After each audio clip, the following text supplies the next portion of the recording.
let me preface these remarks with I never, ever believe Israeli figures.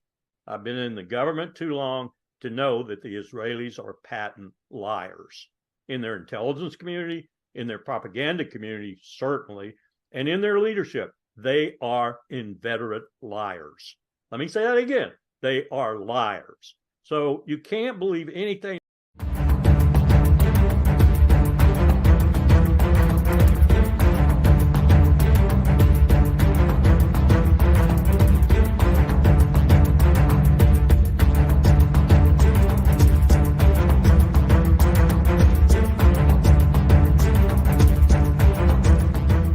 Welcome to the Daily Wrap-Up, a concise show dedicated to bringing you the most relevant, independent news as we see it from the last 24 hours. Monday, February 26, 2024. Thank you for joining me today. A very somber day, a very sad moment in the process and the ongoing genocide and the stories developing around it. Somebody decided, as I'm sure you all have seen, to protest the ongoing genocide in Gaza, but not just the fact that it's happening, but really chose to, and again, we'll get into, not that to say that anybody can speak to his intent and truly why and what he was thinking and feeling, but Aaron Bushnell, as I'm sure you have seen, chose to set himself on fire and ultimately burned himself to death in front of the Israeli embassy as a U.S. member of the military to protest what's going on. As I was saying, not just that it's happening, but the helplessness that we all feel around it. And he spoke about this before doing this and trying to highlight what I felt from it, the fact that we all see this happening. We all see that it's being done in our names, that from his perspective, literally being done by the organization, or rather, there's open support by the organization, the U.S. military that he is a part of, that feels that we know this is wrong. We know, we can see that what we present as to the world as the military and the government, what they present it to the world as what they're fighting for is the opposite of what we're seeing happen here. And it's this moment of absolute desperation, of just feeling lost. It's the kind of cognitive dissonance type feeling that a lot of us, and really all of us, have experienced when you come to if you come to confrontation with something that you've always believed, and either realizing that it's not the full picture or that it's literally the opposite of what you've always held dearly, truly, like foundationally, what you believe you are as a person is built on these concepts, and suddenly you realize that it's not even true. A lot of people break when stuff like that happens. A lot of people choose to rise up and grow and so on. In this case, this person decided to take an action.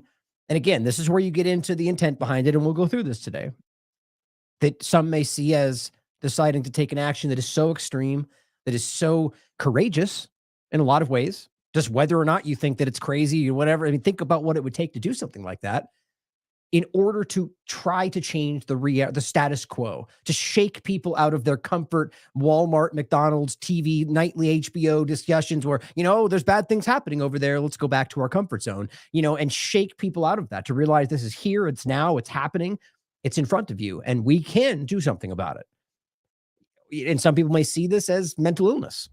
This is simply a person that is struggling and decided, got taken by malicious people online. There's a lot of different agendas. That's always one way to look at this too, is that government or just opportunists, special interest will jump on this like piranhas, I guess, wrong analogy, but just, immediately on something like this, they try to use it for their agenda.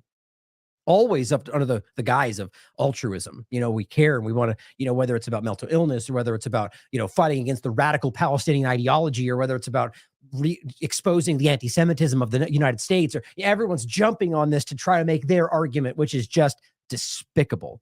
Instead of just listening to what he had to say, is it not just possible that he did this of his own accord because he recognized that nothing was going to change and he just couldn't live with that? It's one of the possibilities.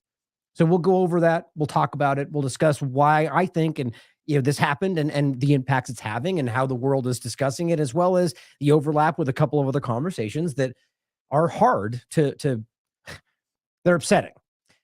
Seeing foundational aspects of the Israeli government, Mossad and others, openly attack this person, literally calling this person their enemy. Now, you'll have a hard time making sense of that with the narrative spinning around anyway. That our greatest ally, Israel, how our government frames it anyway, in the United States, and then having their intelligence apparatus go, our enemies, pointing to this kid who burned himself alive in front of the Israeli embassy, take care of themselves, is what they tweeted. So at what point did that person become your enemy? When he became a military member in the U.S., in the United States? I don't see how that makes sense. How is this person your enemy when they decided to stand up and protest about your ongoing genocide? Okay, so you realize, and this is the point that I've been continuing to show, is that no matter what, nothing is sacred. No matter chief allies, whether you have deals with these people, and I'm talking about the Israeli government and their actions in regard to people that are seen, even the United States or anybody who barely steps out of line. And I'll show you examples today. They get eaten alive. And these are people that are still like almost taking so much negative and hate because they're siding with Israel. And then they're getting attacked by Israel too, because they don't walk that line just perfect. I mean, again, that's the kind of sentiment, like, who needs enemies when you have friends like Israel? Think about what that person's in that position where you're being, why would you keep supporting that? There must be something happening there. There's no interest there. I mean, there's a whole nother conversation. But I think it's very interesting to see that is what they would come out with at that time, in the moment when it's obviously going to be wildly sensitive, and say that, our enemies are killing themselves. I mean, I just think you need to recognize what that really was and then why they deleted that. So we'll go through all of this, connect as much as we can for you guys. The one thing I will ask in general is that it's important you're going to get people even in the chat who are just going to be angry, contentious, vitriolic, just be insensitive. I say, it's your right. It's free speech, right? But the point is, we should do our best to try to engage with this in an adult, mature way, and not try to contort this person's life into what makes sense for our worldview, and just have some compassion for this person, whether or not he was confused, whether or not it was manipulated, whether or not we're being lied to. Like, just have a moment of human compassion and just say, that's upsetting that this person felt he had no other choice in a world we're supposed to be told is about freedom and democracy and nothing but choice, but to do something that extreme to save people's lives. And as I was talking just then, a few more children died. That's what he was trying to stop, at least as I see it. So I'm going to start off with just a quick random point that I want to include. I might have said this before. I've been noticing this in the Rumble chat even. I just want to make sure you guys see in a larger point too. As we grow, as I know of anybody else that does this, especially those that are bigger than me, that you're going to get people that are just wild impersonators, manipulators. And I quite frankly don't think that's just some troll having fun. I usually think it's about some coordinated effort, which is not, it's multifaceted. I think we all know that people in this field get tracked, manipulated, whether it's the government or whatever else. Nobody should be even batting an eye at that today. That's happening with everybody, by the way, but especially those that are pushing back on narratives. I think this is common knowledge. My point would be the stuff like there's different levels of just kind of like muddying the waters, trying to manipulate, slow down, stifle, suppress, that kind of stuff. Throttle. I would argue there's a level of that that's about trying to manipulate people that are growing and saying things they don't like. And I'm not saying that's what this is. I'm just saying we can acknowledge that is a part of what goes on. A lot of people know this. A lot of people, content creators, will speak up about it. Well, they are being, look, you talk about somebody like Brandy Vaughn, who was, suspiciously died, and people think she was killed. And the point is that she was screaming about how she was being followed. People broke into her house, all this different stuff. My point is not to say that we can, that is a level that a government goes to in order to suppress things that are dangerous for them. That's a long point from this little thing on Rumble here. But my point nonetheless was simply to highlight that I want you guys to recognize this is a tiny example of something that I see building in our world, but just recognize it's happening everywhere, where people are acting like TLAV, creating fake Telegram channels, calling people in our community and saying, hey, you want, rather texting and stuff like that to say, hey, I got this new crypto deal. You want that? With my image and my number, people, it's getting more and more surreptitious. It's only going to get worse. Just want to make sure you guys are aware of that. This person is acting like TLAV on Rumble, and with the one at the end of the name, and really that doesn't show up on the chat. And so they're acting like me in the chat. That's the ultimate point. And I've seen it. And just the point is, they're trying to do this in order to, it's not like they're going in the chat and being like, I guess the long-winded point is that they're doing things in a very subtle way, which does not seem like a troll, does it? acting like me, and then slight differences, anyway, just be very on guard today, guys, as we always should have been. There's a lot of effort out there to undermine a very rapidly growing movement of people that are becoming aware of, in a general sense, that we shouldn't just be trusting people. We shouldn't just be blindly leaning in a government, societal concept, because people in power lie. I mean, it's pretty common, right? One other point I wanted you to see before we jump into the larger point is a follow-up on this story that we just talked about, which I forgot I was going to grab you the link to my last show. I'll have to include that. The very last one I just did in regard to the Red Cross overlap. I swear I grabbed that. I guess not. Anyway, the point was we just talked about the Red Cross again for like the 14th time.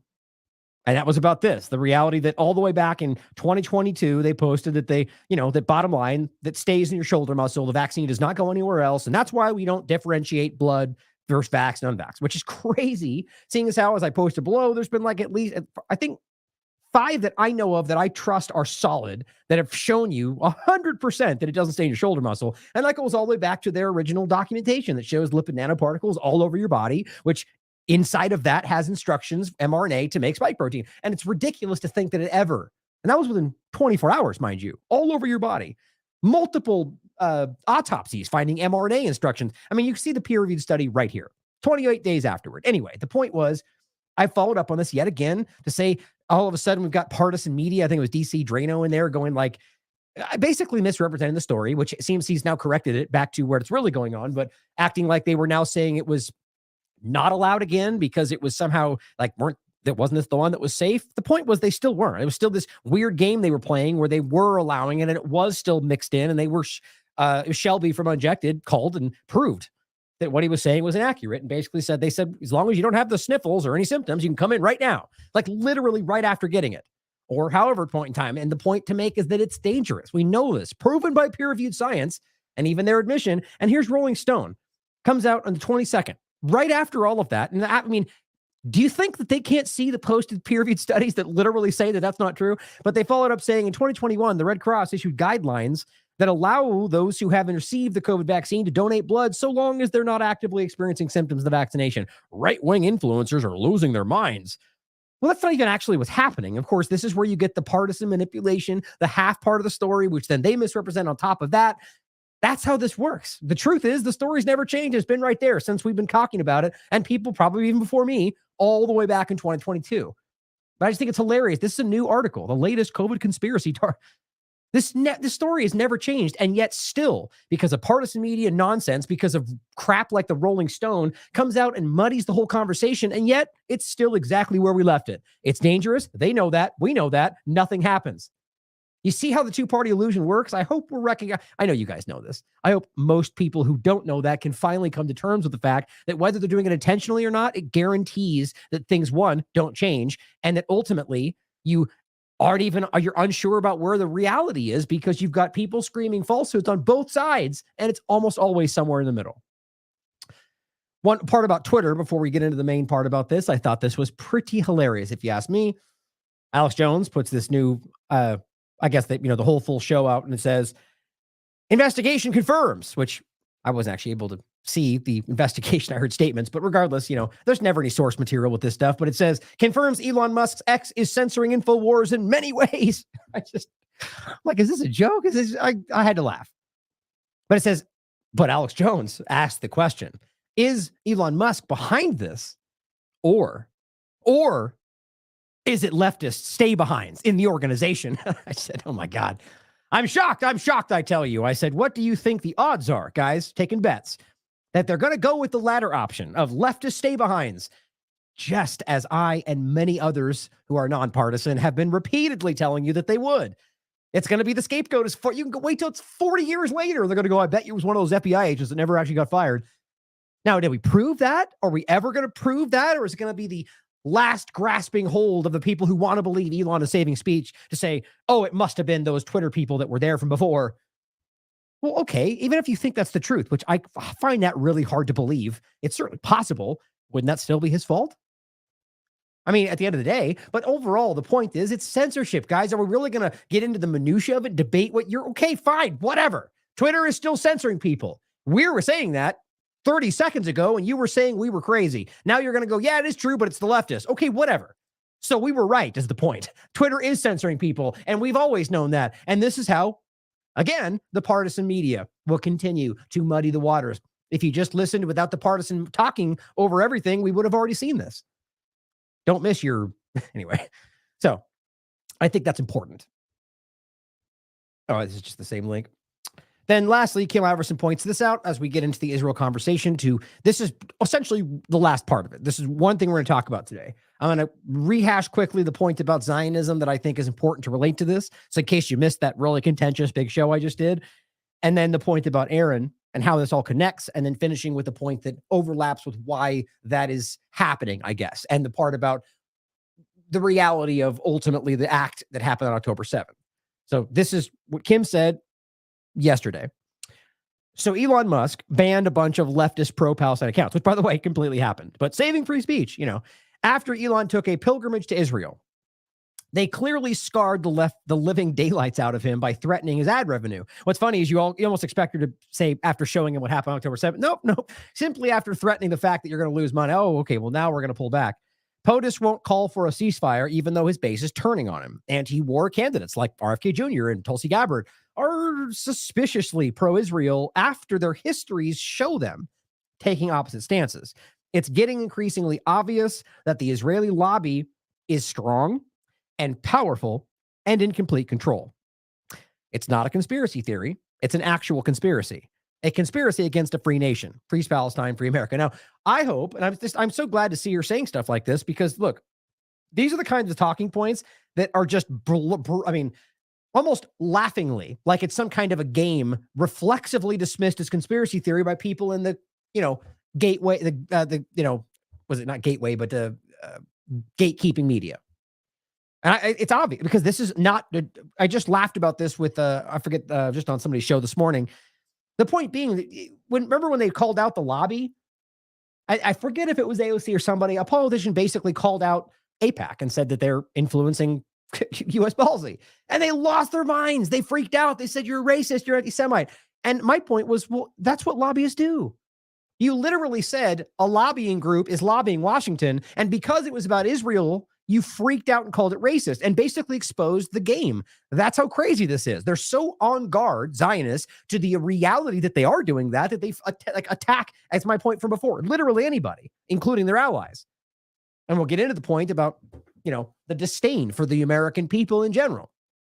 But I'm glad she's pointing this out because it's true and it's easily provable. This is the game. It's not the point. The only reason this becomes racist or contentious or bigoted in somebody's mind, is because that person would conflate what she's saying with only being about Jewish people. I don't see that claim anywhere in there. I see that she's addressing the Israeli government and the fact that these people are being influenced by the Israeli government or just Israeli lobbying. Where is that racist? You see my point? It's only when they go wink, wink, she secretly hates Jews. I don't know why that's ever held sway over people. You first of all are assuming blindly into what she actually believes, but it just shows you the kind of influence that she's discussing, but not on politicians, but on people, which is how that bled into the society. Using groups like the ADL, which we'll make a point about in a second again. But I think this is important. And I think it's important this becomes more prominent. And if somebody like Kim Iverson is making this statement, it's going to influence other people who wouldn't normally listen to a show like mine. So thank God, because it's the truth and we need to own that and really do something about it. Unfortunately, I was on that show I was on this morning. I was making a point about dual citizenship and trying to frame it the way that, the appropriate way, which is simply that it's real. It's an obvious problem, but it's not about Jews. It's about Israeli government influence, which overlaps with that because they're the ones that made the Zionist state about Judaism when it's a manipulation. I'll show you something about that again. Either way, the point is that it's so important to have the full picture and not just a part of it, but I will be going back on that show. Anyway, Robert had a great article today. Israel presents plan for annexation and complete annihilation of Palestinian sovereignty. That's a really important article that gets into this new plan that's a complete illusion, and it's what I've been telling you the entire time. Now, starting with the idea of the kind of influence they have and realizing why it's so easy to create, why we ended up in a situation where it's just think about how wild it is that we all seem to think the same thing. And I've never really seen that with any topic, not even COVID-19. It's wildly slanted in one direction. And yet only these leadership politicians, or rather people in power, the rulers, just don't care. And yet they kind of water down their answers and kind of act like they're going to do something, or they speak a little bit negative about Israel, but they just keep arming them, keep funding them, keep gaslighting, and it keeps on going. That's what leads to people taking those kind of extreme actions to get your attention. So what the problem is that we can see this deliberate dishonesty from the leadership, rather, again, the rulership, where Netanyahu is presenting a plan that is guaranteed to fail. Well, I mean, again, unless Hamas decides to take it, which I will find really hard to believe because it's temporary. There's just no benefit to them, and that's the whole point. Now, it's not about that we're striving for a benefit for Hamas. It's just realizing that in any agreement or deal, both sides need to see some kind of benefit, or they're simply not going to take it. Right? So, every time Israel refuses the deal, they say it's because Hamas are terrorists. But every time Hamas refuses the deal, they say it's because they want it to continue. Well, they're the ones continuing to offer deals that you refuse, and you offer something watered down, and then they refuse, and it gets framed as Hamas refuses the deal. It's a game that keeps getting played. Even corporate media has proven, well, it's not hard to prove because it's open in these mediation discussions at some level, that Hamas from the first week has been offering repeatedly, nonstop, an entire exchange for an entire ceasefire with aid coming in. And I'm talking all the people they have in Gaza, and an exchange, which I think it changes based on the day-to-day discussions, but at least most of the people that they have held in Israeli prisons, but if not all of them, that's way more than their people are held in Gaza. We're talking 10,000 plus. And that's been proven by UN and plenty of others. So this plan that he's presenting for first of all, the ceasefire, which comes along with all of this, is just insulting, and it's guaranteed to fail. But this is the plan that they're talking about in regard to the next step after Rafah, which you realize both those conversations are one and the same, because Netanyahu's, or they're not, but Netanyahu is trying to conflate these two things, acting like we have to do this no matter what, and we will achieve some kind of a ceasefire as long as Hamas will let us. And Biden and Blinken are the ones saying, unless they've got some plan, that they won't let this go forward. So he puts forward this kind of insult, acting like this is going to solve everything. And ultimately, as I said before, as we already covered some of it, it amounts to complete annexation, occupation, and it's just a slap in the face. One of his main points in this, and I just it goes over the reality that this has always been what they're shooting for, but it's a slap in the face to the U.S. administration, which shows you that they're willing to just be insulted and not respond, and yet still completely hold water for Israel. What do they have on him? That doesn't make sense to me. He's losing everything for this effort. It's very strange, unless you think there's something going on there. But they keep standing up and saying two-state solution. We're working for this. And they're laughing about it. They're saying, no way, no how, not going to happen. So here's what Barak Ravid said about this back and forth. Israeli Prime Minister Benjamin Netanyahu Face the Nation that the hostage deal between Israel and Hamas will delay an IDF operation in Rafah, but stressed that will have to happen either way. Now, that's crazy to me. Because this is what we have to understand. This is only going to be about the actual continuation of the ethnic cleansing, the continuation of the illegal settlements, and the continuation of the indiscriminate bombing, unless Hamas accepts a temporary deal, which then only postpones the indiscriminate bombing. You see how this works? Because all that's going to happen if they accept Israel's version of the deal is a temporary pause, however long that is. Israel will let out people. They'll arrest just as many, which is literally what happened last time. We proved to you the next day they had already arrested more people than they had let out. That was an open discussion. It was publicly discussed. So Hamas would then let go of the hostages, which is their only leverage. Israel will let some of the people out, having plenty more and arresting plenty more, still have complete control over the area, and let in a fraction of aid, which we'll talk about at the end, which is an insult. And then it would go right back to what's happening now. Ask yourself why anybody, Hamas or anybody, would agree to that. That's not going to give them anything other than a moment. So it's pretty obvious why, because they're going to what they're doing now is what they're going to do after that anyway. So at best, you might get some time to prepare, but that's not the point. That's obviously not what they're trying to do. So this is just like every other one in the past, another deal seasoned with poison pills by Netanyahu, as he talked about in the past in regard to the Oslo Accords, guaranteeing it's not going to happen other than the way he wants it to.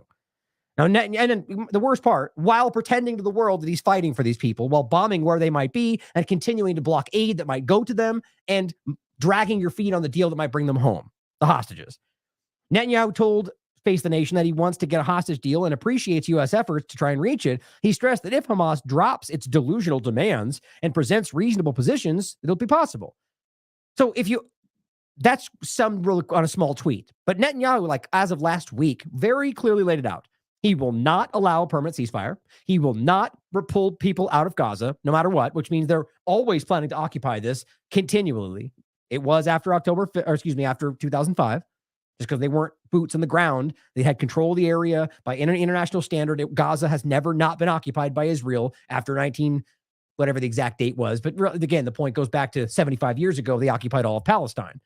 But the point, where was it? That basically the deal being the only thing Israel, or the things they don't want is any ceasefire that's going to last permanently, any removal of troops.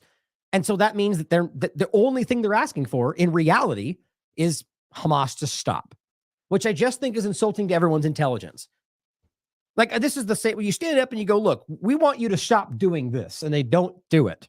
Okay, well, that didn't work. Right. So now move forward. But the point is they know that, but they want to get you fixated in this weird. This is like the two-state solution hamster wheel they've been doing for 40 years, where they know they're not going to do it. They know they've made sure. They know they've funded Hamas for the purpose of making sure they're divided so they won't reach two-state solution, which they pretend they want. But yet they outwardly go, yeah, we want it. It's only bad guy Palestine that won't let it happen. And it cycles and cycles and cycles. It's the same thing they're doing right now. Hamas is offering the only thing that everyone in the world knows is actually going to stop the killing, whether or not you think it benefits Hamas. And the only thing that's happening is Israel continues to not let it happen. Now, yes, you could argue alternatively that Hamas could essentially accept the deal that they're offering, right? But the only thing that will change is the hostages from Gaza will go home and the killing will continue. Because, I mean, he literally says that right here. It will go on in Rafah. So what that really shows, if that makes sense to you, is that you only care about people that coming home to Israel. That's it. You don't care about the children dying every 10 seconds in Gaza. You don't care about the people starving to death. You don't care about the pregnant women giving birth in the dirt. All you care about is the Israelis that are being held. What does that tell you about yourself? You probably can't recognize it. But it says Netanyahu said the IDF will present to him later today for its plans in the operation in Rafah and for the evacuation of Palestinians they claim to the north of Rafah. So think about how dumb it is when you move them multiple times from Khan Yunis to Rafah, and now you're saying, but Rafah is that's their main holdout. So how did that possibly happen in your controlled safe area? Did you think about that? Or did they not recognize that that was the actual stronghold until they kettled everybody into it? Do you realize they just said it about Khan Yunis? Khan Yunis is the next stronghold we have to get. Well, you put them there. You said it was safe. Or the areas behind them that they say we can secure the north, except you keep showing all sorts of things happening back there. So it's a lie. Guys, we're being lied to. That shouldn't be too shocking to accept right now with how many lies they've pushed forward. But if you're pushing them back into the north, just thinking on a humanity level, like think about what they've already been through. Everything they have is destroyed. Their families have been shot in front of them, being bombed and killed and, raped and tortured, manipulated as well the entire time, which we've proven. But also being set up a little home with your family and then getting that bomb destroyed, and they can now go back the other way with, by the way, no food, no water. This is a death march, guys. This is literally the closest thing you can overlap with what we saw in regard to what they did to people in Nazi Germany. Like in the sense of the movie, the mass forced migration.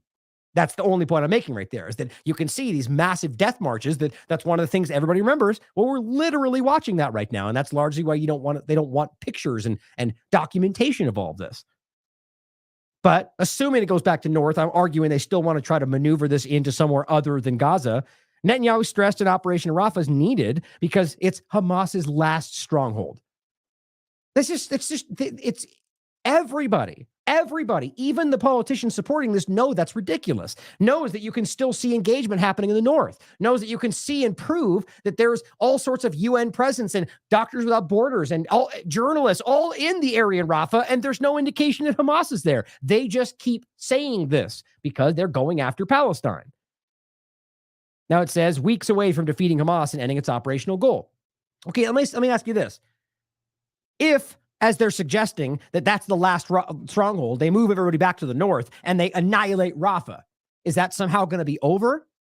You know that. Well, mark my words. It will not. When they inevitably destroy these people, it will not be over, because they're then going to say, oh, now it's this place, the place they all just went to. That's now where Hamas went. Do you not see how that's happened every time? Oh, it's Khan Yunis. Oh, now they went to Rafah. Now we're going to get Rafah. Now we're going to move them all back here, blow up Rafah. Oh, now they went back there. That's the new Hamas stronghold. Why would that not make sense? What exactly changes? Nobody's demonstrated they've killed Hamas members this whole time. It's all been civilian infrastructure, civilians. So when they destroy Rafah and you still have all these Palestinians who they otherwise tell you are all supporting of Hamas, what changes? Why are they going to stop when that happens? What did they achieve? Where's the evidence of any success in their efforts against Hamas? You know I'm right. And watch when it happens, and it's going to make me sick.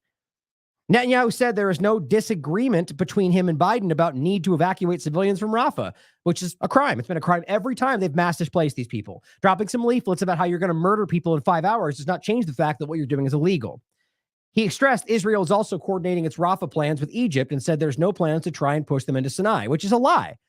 I mean, even WikiLeaks verified the document, the plan that they put out, exactly saying that. Or you can go back to the public plan that Smotrich put out in 2017. It's public. That's how dumb they think you are. They're wrong. But it says White House National Security Advisor Sullivan told Meet the Press that White House hadn't seen any Israeli plan for an operation in Rafah. So they're lying about that too, at least suggesting that they have it, but they haven't shown anybody. Or I guess the plan is we're going to do this, publicly stating it on Twitter, I guess, is enough. But it says we don't believe an operation in Rafah should go forward unless there's a clear plan. Well, that's a ridiculous thing to say. All you're doing is giving them a reason, an out. Well, and don't forget Netanyahu, I just talked about. He wrote up a plan, a limited or a short-term, medium-term, long-term plan for the future of Palestinian life on the planet, and it was all on one page. Think about how gross and disgusting that is. How insensitive that is. The future of their entire civilization on one page, and 3 versions of it, by the way. One page. I bet you it's 3 paragraphs. I mean, in fact, I can prove that it was about that. We read what it was discussing. So that's the plan, apparently. And the plan is stating what you're stating now. That's not a plan. That is, we're going to move them there and bomb right there. That's not a plan. But they told CNN that U.S. and Egypt and Qatar and Israel have reached an understanding about an outline for a deal. As I understand it, it was something about 400 hostages from Israel's side. But again, it's only temporary, and it's not even all of them, which is, it's just, I don't see why Hamas would take this, but maybe they will. This is the first confirmation by the administration that this has happened. But Sullivan stressed Egypt and Qatar are talking to Hamas and getting it to agree on the outline, which they've already said they wouldn't. But again, who knows what'll change. He added that he hopes a deal could be reached in coming days. By the way, I should state that if they do agree to this, it'll make me wonder whether Hamas is, in fact, wondering whether it's still influenced by Israel to some degree. This agreement, again, it only really helps Israeli hostages, which we should be hoping that they get to go home because they're just people, right? But at the end of the day, it's clear that if it's only a pause, anyone they let out can just be arrested again, can be shot the very next day. Hamas knows this. And also, by the way, if we're talking about members of the military that were taken, like that there's an official back and forth right there, not just releasing hostages. Those are prisoners. And you should be exchanging those for prisoners. I mean, that's the whole point. And all the illegally detained, administrative detention children that Israel's been holding for years. It's funny how we don't talk about that as they scream about the fact that they have children in Gaza. And they keep lying about the numbers, by the way. They've lied about, we'll wait for that toward the end. He made it clear Israeli government was that everyone needs to make every possible effort to reach such a deal. I mean, I think that's just so stupid they would even say that. Every possible effort? Well, are you talking only to Gaza?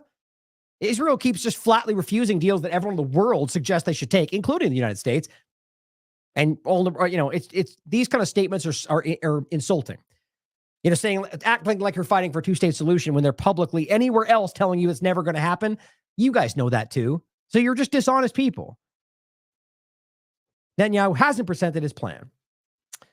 Ryan Grimm, commenting on that, says Netanyahu promising to resume the war after the potential, not even for sure, but potential 60-day pause has the effect of, happily for Netanyahu, maximizing political damage for Biden. I just don't know. I mean, unless they've got something on him, which seems likely, why would he keep doing this? It really doesn't make sense. He is literally shooting himself in the foot in both feet. Incredible that Biden is fighting so hard for his own political adversary. Zachary Foster, who, by the way, I'm going to be interviewing in a couple of days, writes, try to imagine if Palestinians issued the following statement. This is the plan that's been submitted. Here is the plan for Israel, and obviously in reverse. So this is the plan that Netanyahu put forward in regard to the plan for Gaza, right? So what he's saying is, imagine if this was a Palestinian that spoke up today and said, here's my plan. Here's the plan for Israel after the war. The state of Israel must be demilitarized and de-radicalized. Anyone associated, of course, right there, racist, anti-Semites. That's what that would be, and you know it.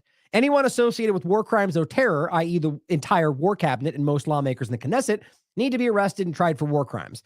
In their place, a government of professionals with managerial experience need to take their place. Everything he's quoting, by the way, is exactly taken from what they were saying. Palestinians will maintain freedom of military operation in Israel to guarantee Palestinians are secure and not subject to genocide, apartheid, or occupation. The Palestinian goal will continue to be securing the release of the 3,484 Palestinians, or more euphemistically known as administrative detainees, who have not been told where they were taken. Now, that's just the ones they can prove are not being charged. There's well over 10,000 people arrested in these prisons, have not been charged with anything, and are sitting in prison indefinitely. 3,494. Think about that. That's more than we're ever talked about in the context of October 7th. The Palestinian goal, and if you want to try to get into the numbers of how many they've killed since the occupation, you have fun with that. Diametric. I mean, it's unreal. Let's just go to the tens of thousands from the very beginning. How about just the amount of children that had died in the West Bank in 2023, just before this started? October 6th, they wrote about it being the most deadly year ever for Palestinian children in the West Bank, the day before that started. So don't give me the idea that this all started on October 7th. But it says the Palestinian goal will be to prevent any threat to Palestinians in Gaza, the West Bank, and Israel. He says that is the statement that was just issued by Israel to Palestinians. You know damn well what would happen. They'd be called racist. They would say, this is evidence that they're going to kill us all. It's just one big, massive double standard. Now, before we get into the parts of today it looks like Instagram is yet again censoring us, guys. Not that matters. Instagram, I don't really care about, but just want you guys to see that this, zeroed out.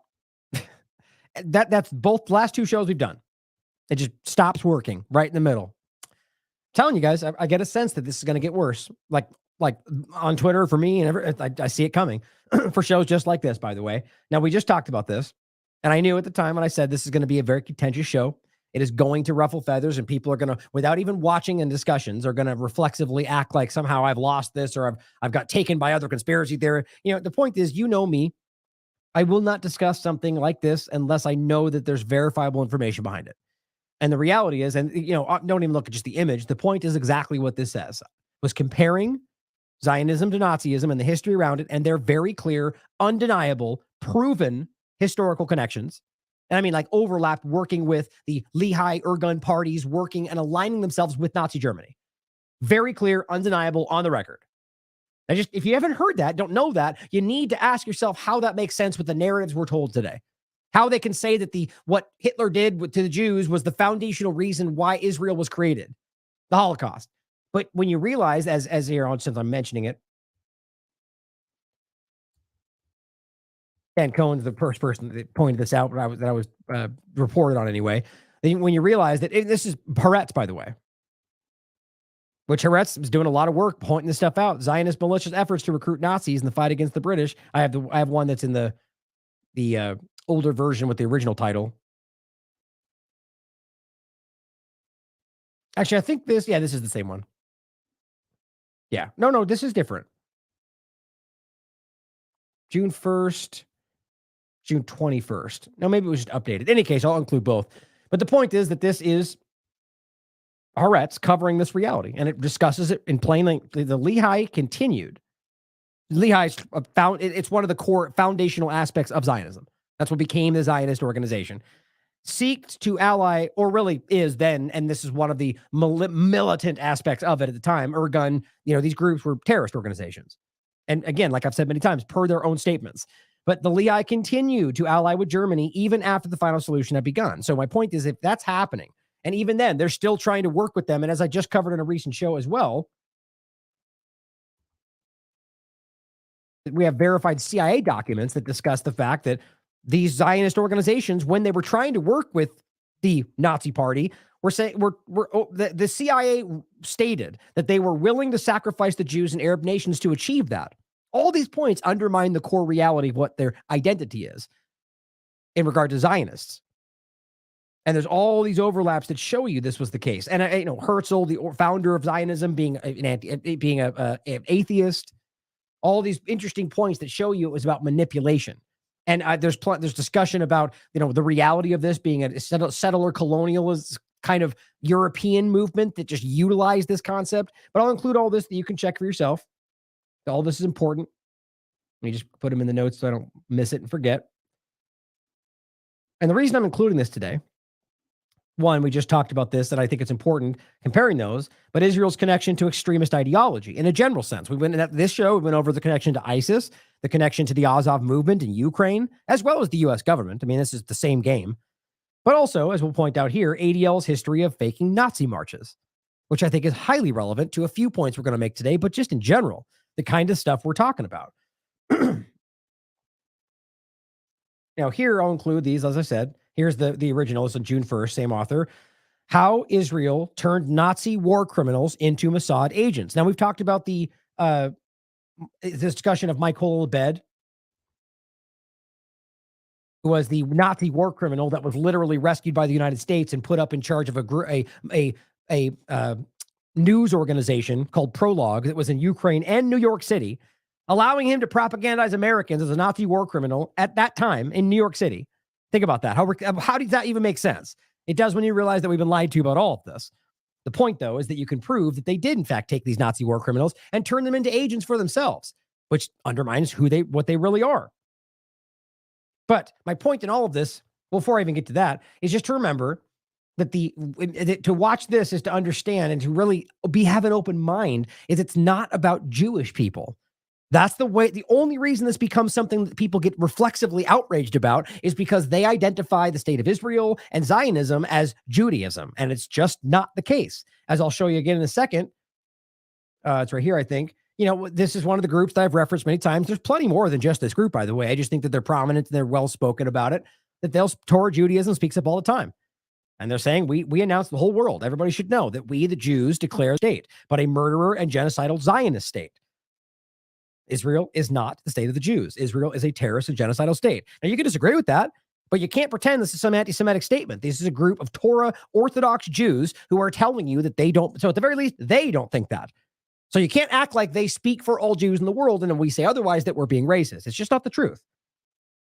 So that point being made, one of the things about the ADL point I think is important to consider, to flavoring all this conversation right now. I just saw this random point. It was about the border. It's totally largely unrelated other than my concern about the border conversation. Sorry, I'm forgetting all these I didn't bring up. Is basically this person showing a 60 minutes clip, which I don't know if it's necessarily very new or not. I think it is a recent one. Basically, it says they went to Sweden to make heartwarming special about diversity, at least how this person's framing it, very partisan, but see a different situation. That's the framing, right? Now, the point is that the person here showing how all these, migrants are, as the story goes and as the report goes, they're being kind. Everyone's very polite. All the migrants are speaking to are very, here to do that, just normal and kind, right? Then all of a sudden, these other migrants with masks come up and start attacking them. And that's the truth. You still even see this guy who was interviewed. He's just going, what's going on? He's not involved. But the other people, he even tries to stop him. These other ones in masks come up and start throwing rocks and being violent. And the story becomes that, anyway, it gets framed by partisan people to say, see, they tried to make frame it in a positive way. And the reality of the dirty migrants came through, the illegals and all these conversation, which certainly, look, if there's two things that obviously bother me with that. You can't just continue to frame anybody from another country as this violent person because it works for your narrative. It's just lowbrow, dumbed down media. People getting the news served up just the way they like it. It just bothers me. And there's far too many people like that, but I very clearly don't think it's the majority. It's what they want to be the majority. But my point wasn't even about that. My point was about the fact that I think we need to consider this, not say this is not real. Obviously, my tweet implies this is happening. It is. These are real people. There are real, but the question should be at least asking whether or not they may be not what they seem. I said, this certainly could be exactly what it looks like. But I'm finding it hard to notice that most of these types of clips, whether regarding Patriot Front, immigration, or Palestinian protests, always seem to include masked agitators. We should at the very least ask if they're agent provocateurs. Not to say that I'm just assuming that, but just why wouldn't we consider that? And it's weird that I keep seeing this overlap in all of these conversations. And by the way, my point is on the border and different conversations, and nobody seems to want to follow up. Again, there was a Mossad-connected agent who was recruiting for Mossad and arrested for doing that, who was caught at the border. who was misrepresented as this guy here as this Azerbaijani terrorist. The point is, this is an old image. He's like 20 years older now. This is what he looks like today. So it's not the same person because there was the likeness of the old image. Today, he's very old, gray hair, looks very different. So this Mossad agent was caught on the border. Very telling that the right-wing media just let that go. No one's talking about that anymore. Now, I've done more research on this. I'm trying to find more follow-ups on this, but it's just interesting to see how, go along to get along. The partisan media tends to be on both sides, by the way. But my question is simply to ask, could these people that are in the migration caravans be being sent by somebody other than China? Could it be that that's a other question we've fleshed out in other shows, but things like the Patriot Front. We have to ask whether a lot of this, and I think very clearly we know what that is, but things like that too, overlapping with these wedge issues they want to push on you. But talking about the ADL and faking stuff like this, or any of these groups, Zionist organizations, I want to reiterate this very quickly so we don't miss this. And this is one of the many points we got into in this large show, is that simply the ADL was caught, or rather specifically, it was accused by people who could, who chose to connect the dots that other people put together.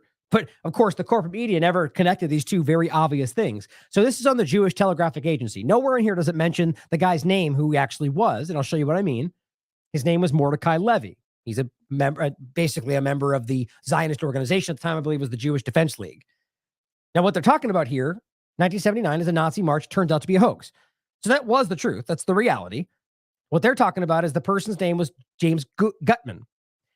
And they weren't able to find him when they were questioning this, and so they pulled the permit. And what it finds, officials said Gutman had listed a P.O. box as his address, but it was in the name of Frank Collin, the leader of a Nazi group in Chicago, who, by the way, I actually have that too,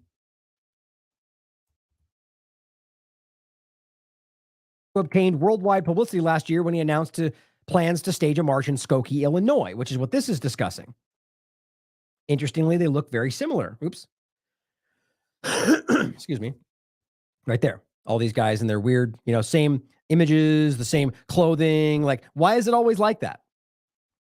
The point is, that was not real. This article is a newer article, 2018, where it points back at Skokie, Illinois, and references the Charlottesville 2017 march, which, if you remember, is Rise Above movement, which is the literal U.S. arm of the Azov movement, which is funded by Israel and the United States, going back to 1948, as far back as you want to look, that they have been doing this. So my point in showing you this is what here you're finding is that Gutman had a P.O. box, the name of Frank Collins, somebody different who had otherwise been seen trying to do a Nazi march in Chicago. It says he switched to the rally in Chicago. Collin was reported to have said he never heard of Gorman and that there was no Nazi party in Philadelphia. The point is, as you can see here, the name of the same person was overlapped with this P.O. box that they found connected to the two. And this person was also caught for trying to fake a Nazi march in Skokie, Illinois. Now, here is the New York Times article that brings it all together. My point is, all this was out there. As you can see here, the permit was withdrawn when the man who received it, James Gutman, could not be found. But it says the court testimony yesterday suggested the man identified as Gutman may have been using a stolen identification card when he sought the permit. A Philadelphia police sergeant said the another man, identified as Mordecai Levy, had once been arrested in New York using information from that card. So it's clear in this case, connected to the Philadelphia discussion, that this was a person who was basically pretending to be James Gutman, but had already, and this is the point, what they're saying is the police had already caught him using the fake card, the James Gutman identification card. And it turned out that he was actually information being used by Mr. Levy, who's associated with the Jewish Defense League. That's a fact proven, discussed, and found out by the New York Times. So when you overlap it with this discussion and realize that James Gutman also used the P.O. box that was overlapped with Frank Collin, who was also trying to stage a Nazi march in Chicago, which was literally exactly, I mean, this is the reality, guys. It's very clear that you can see the pieces that were there and the media just didn't want to put it together. That this was a member of the Jewish Defense League, Mordecai Levy, who was faking Nazi marches. And that, by the way, the Jewish Defense League directly ties back to the group, the ADL we're talking about. It was basically the militant arm of that at the time. So my point is, and this guy, that take time to go through that. It's undeniable. The Patriot Front, January 6th, the Vanilla ISIS PSYOP is that we have the same thing happening today. My opinion, it's exactly that. We're watching Zionist organizations seed the very thing into our country that continues to justify their support. Now, that point's important for the next part in general, but I want us to make sure we didn't miss that, but also realize that we made the point about the Sudan. Since 2020, after they normalized relations with Israel, which, by the way, all those are changing right now because of what's going on, ever since then, remember they told you, don't worry, we'll take you off the terrorist watch list. You don't have to change anything. You can keep doing whatever you're doing. As long as you work with Israel, we'll ignore everything bad you're doing. And that's what's happening. Doctors Without Borders, and we just talked about this last night. It's horrifying, or the night before. Over 500,000 people have fled Sudan's war. And I'll actually include this one too. Actually, a really, really good article by Robert that you should read to understand the situation. But it's saying over 500,000 people have fled the war in Sudan into South Sudan. People are stuck in overcrowded, unsanitary conditions and are high risk to disease outbreaks. We urge organizations to boost humanitarian aid. Now, also, as they're creating this by, rather just through ignorance for the most part, and they, I mean the sense of the international community that ignores this is happening and doesn't choose, just like with Gaza for the most part, what it does is it manufactures, creates a lot of migration. 500,000 people, many of them leaving the Sudan because of what's going on. And they then get framed as bad people because they're coming in over, whereas, what's his name? Weinstein calls them all Chinese looking or whatever. And all of a sudden they're all bad. The problem is this is being, at least in some part, created by belligerent foreign policy or lack of morals or anything, all the stuff we're talking about. And yet they all get used by the same people causing it. Now, as I said, Torah Judaism makes a point about all of this. We announce to the world that we, the Jews, declare the state of Israel is not the Jewish state, but a murderer and genocidal Zionist state. And that it has been committing genocide against the Palestinian people for 75 years. The Jewish community in the Holy Land has struggled with Zionism and its perverted ideas since the first day Zionism emerged and continues to do so. There are thousands of Jews in the world who are against Zionism. Everyone should know this well. Jews are not Zionists. Zionism is not Judaism. Israel is not the state of the Jews. Israel is a terrorist and genocidal state. We stand with the Palestinian people and pray for the establishment of a free Palestinian state, which, by the way, does not mean the annihilation of Jews, which, by the way, does not mean the annihilation of Israelis. It simply means the legalities that quite frankly, the two-state solution will, in fact, meet what everybody is calling for other than the Israeli government. That's the interesting part about it. They frame anything other than what they're doing as genocide against them, really against Jews, even though there's more than just Jewish people that live in Israel. I always point that out. But they only seem to care about one grouping. So that's bigotry, guys. That's racism. But this is important to understand. And Robert's article to understand that it's undeniable that the U.S. government and Israel, for that matter, are completely involved in allowing what's happening there now. So when you realize that all the worst things happening in the world are stemming back to the same groups, you might want to pay attention. Now, Doctors Without Borders also pointed out the situation is this situation in Gaza is the culmination of a war Israel is waging on the entire population of Gaza. Now, I think it's important. And now that I'm harping on it, and plenty others are, how much you want to bet a campaign gets manufactured to call them Hamas? Watch. The same thing happened with the UN when I was pointing it out, saying nobody's claiming the UN is working with Hamas, and yet they're bombing UN locations. No one's even talking about it. They've killed, at the time, 40 different UN members. And I was kind of flabbergasted that all of a sudden, it turns out UN is Hamas. How convenient. Same thing here. No one's arguing that Doctors Without Borders are compromised or working with Hamas in the context of Israel's war on Gaza. So watch for it as they begin to manufacture narratives around why they can't be trusted. But it says a war of collective punishment. Easy to prove. A war without rules, clearly. A war at all costs. They also point out, quote, there is no health system to speak of left in Gaza. Israel's military has dismantled hospital after hospital. What remains is so little in the face of such carnage. Now ask yourself, if their goal was to go after Hamas, why would that demand the destruction of all the hospitals? Even if you think that they're using all the hospitals, well, they were still functioning. That was proven even by your coverage. So was it necessary to blow the buildings up? Couldn't you have gone after Hamas and then, as you pretend to care about the people, then maintain their support for the people? Well, clearly, and see, this is how dumb it is to even pretend. I mean, this is the whole thing. This is more obvious than the COVID-19 illusion. You're either on the side of what the obvious, the people fighting against the genocide, or you're somebody willing to lie for people being killed. I mean, there's just no denying this. They state things that you can prove are false with, I mean, a kindergartner can see this. You can look up their own statements from 3 days ago and see they're lying. So I just am blown away continually. But going back to Caitlin Johnstone's statement, that this has become the new litmus test. I mean, 9/11 was a litmus test for a lot of us for a long time. Right now, for me, this is a litmus test. If you are actually pretending that there's no humanitarian problem, that there's no genocide, that what everything Israel's doing is justified, you are a horrible human being. I just can't get past it. Now, I know, I will admit that it's not a good idea to ever create binary lines like that or to be absolute. And I'm really not. I mean, I will with case by case, I will engage with people's opinions. And even if I disagree, even if it's the same opinion, I'll engage with that person because that's who I am. And I'm trying to be objective about it. But my point is that internally, just telling you my personal feelings, I cannot come past that. There's no way in the world you can still pretend like this is not what it looks like. Just like they said, there's no excuse. We all knew, it's all there. You're showing the world who you are with this discussion. Now, on that point about the lies around this, the bombing the hospitals and the schools and everything else, well, guys, even The Guardian just wrote this on the 22nd of February, speaking about U.S. intelligence. Like, again, I would take this as a threat.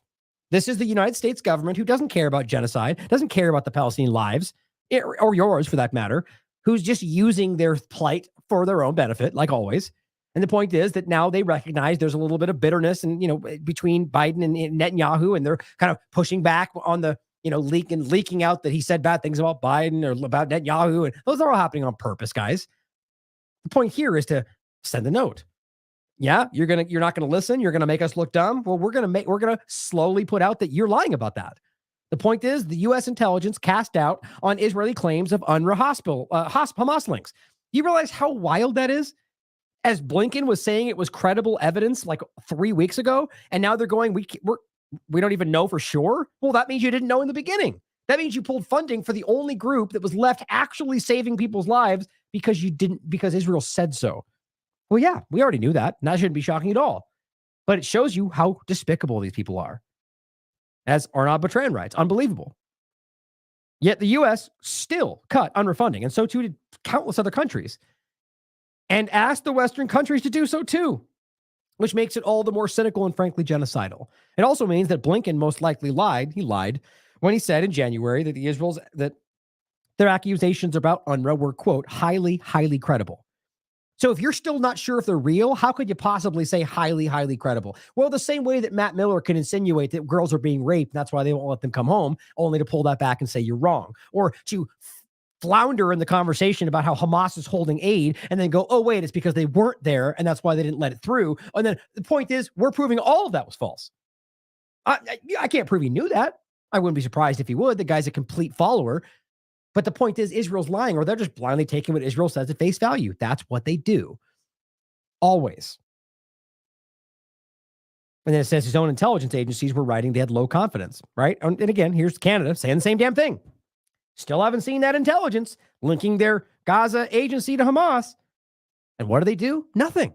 It's like the rape allegations. It's like the atrocity propaganda. It's everything. They scream for a very focused moment in time. They get the people who are willing to fall to that, and sometimes in pretty high positions of power. They'll come up and speak in the House of Commons. You'll get the, Lindsey Grahams of the world who will make a big flashy statement on Twitter. You'll get certain people that make these big statements, put out a big video where they rehash all the same information again, acting like it's new, and then it goes away. But the difference is they go forward acting like, well, that was proven. Don't you know? That process just proved it. They all know. They all admit it. No, they didn't. Even your chief allies are like, hey, man, we didn't get that. We don't even have that evidence. Now, again, there's a reason. They don't do that on accident. I think they want you to see that. Nonetheless, it proves to you that we're all being led by the nose if you're choosing to follow what they say. Now, on that point, let's talk about somebody who took a wildly extreme action in order to get your attention. And really, this is just hard to talk about because this kid, Aaron Bushnell, I mean, I shouldn't call him a kid. I mean, just he's young, it's more of a term of endearment for me, but this person decided to take his own life. Well, I mean, I would assume he knew that would take his life, but either way, he decided to do this because he wanted your attention. Now I'm going to play for you a reading of what he said. I'm not going to play for you the video. And you'll hear in this clip that Caitlin Johnstone shared, I completely agree with what he says. That it's not my place to show that. If you want to find it, you should go through the effort it takes to find it to be sure you actually want to see it, because it's not something you want to see. I mean, it is something that will never leave your mind. And the sounds are something that I'll sleep with tonight. And I don't think you want to. But the point is, all the conversations being had, and right now it's already being used by people that want to attack this person as, why Palestinian supporters are extreme, and why the things just like that. Why this is what terrorism looks like, crazy, mindless accusations. Look, he's got history of mental illness and whatever else. Everyone's making all kinds of claims when the truth is we should just take a second and listen, as I said in the beginning, to what he was actually saying in a very measured, calm. I mean, I don't even understand how he was that calm before this. But discussing what he felt and why he would do this. Now, let's start with this video. And this is from Caitlin Johnstone, and she writes, shortly before his final act in this world, Bushnell posted the following message on Facebook. Now, what you're going to hear is Tim Foley expressing his thoughts and then reading what's essentially a very short statement. And you'll see when he puts that out there. And he simply says, many of us like to ask ourselves, what would you do if I was alive during slavery? Right? Things like that. What would I do if my country was committing genocide?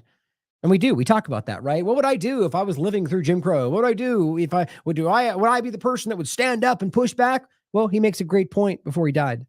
Guess what? It's right now. Whatever you asked, would I be that person, whoever you are now? That's your answer right there. Are you standing up? Are you taking action to your detriment to stand up for people who are being murdered? That's the question. You will forever remember this looking back. This is one of the examples in history where I actually agree that you will be asked by your children, what did you do? Just like the statements, the discussions they have about the Holocaust or the Nazi Germany discussion. When they said, what did you do to stop it? Well, you'll have to live with that for the rest of your life if you know that all you really did was politically gaslight for Israel because it was easy. Because that's what your side said. You'll never be able to get that out of your mind, assuming you're not a sociopath. But let's listen to what he had to say, because I quite frankly do find this to be monumentally courageous.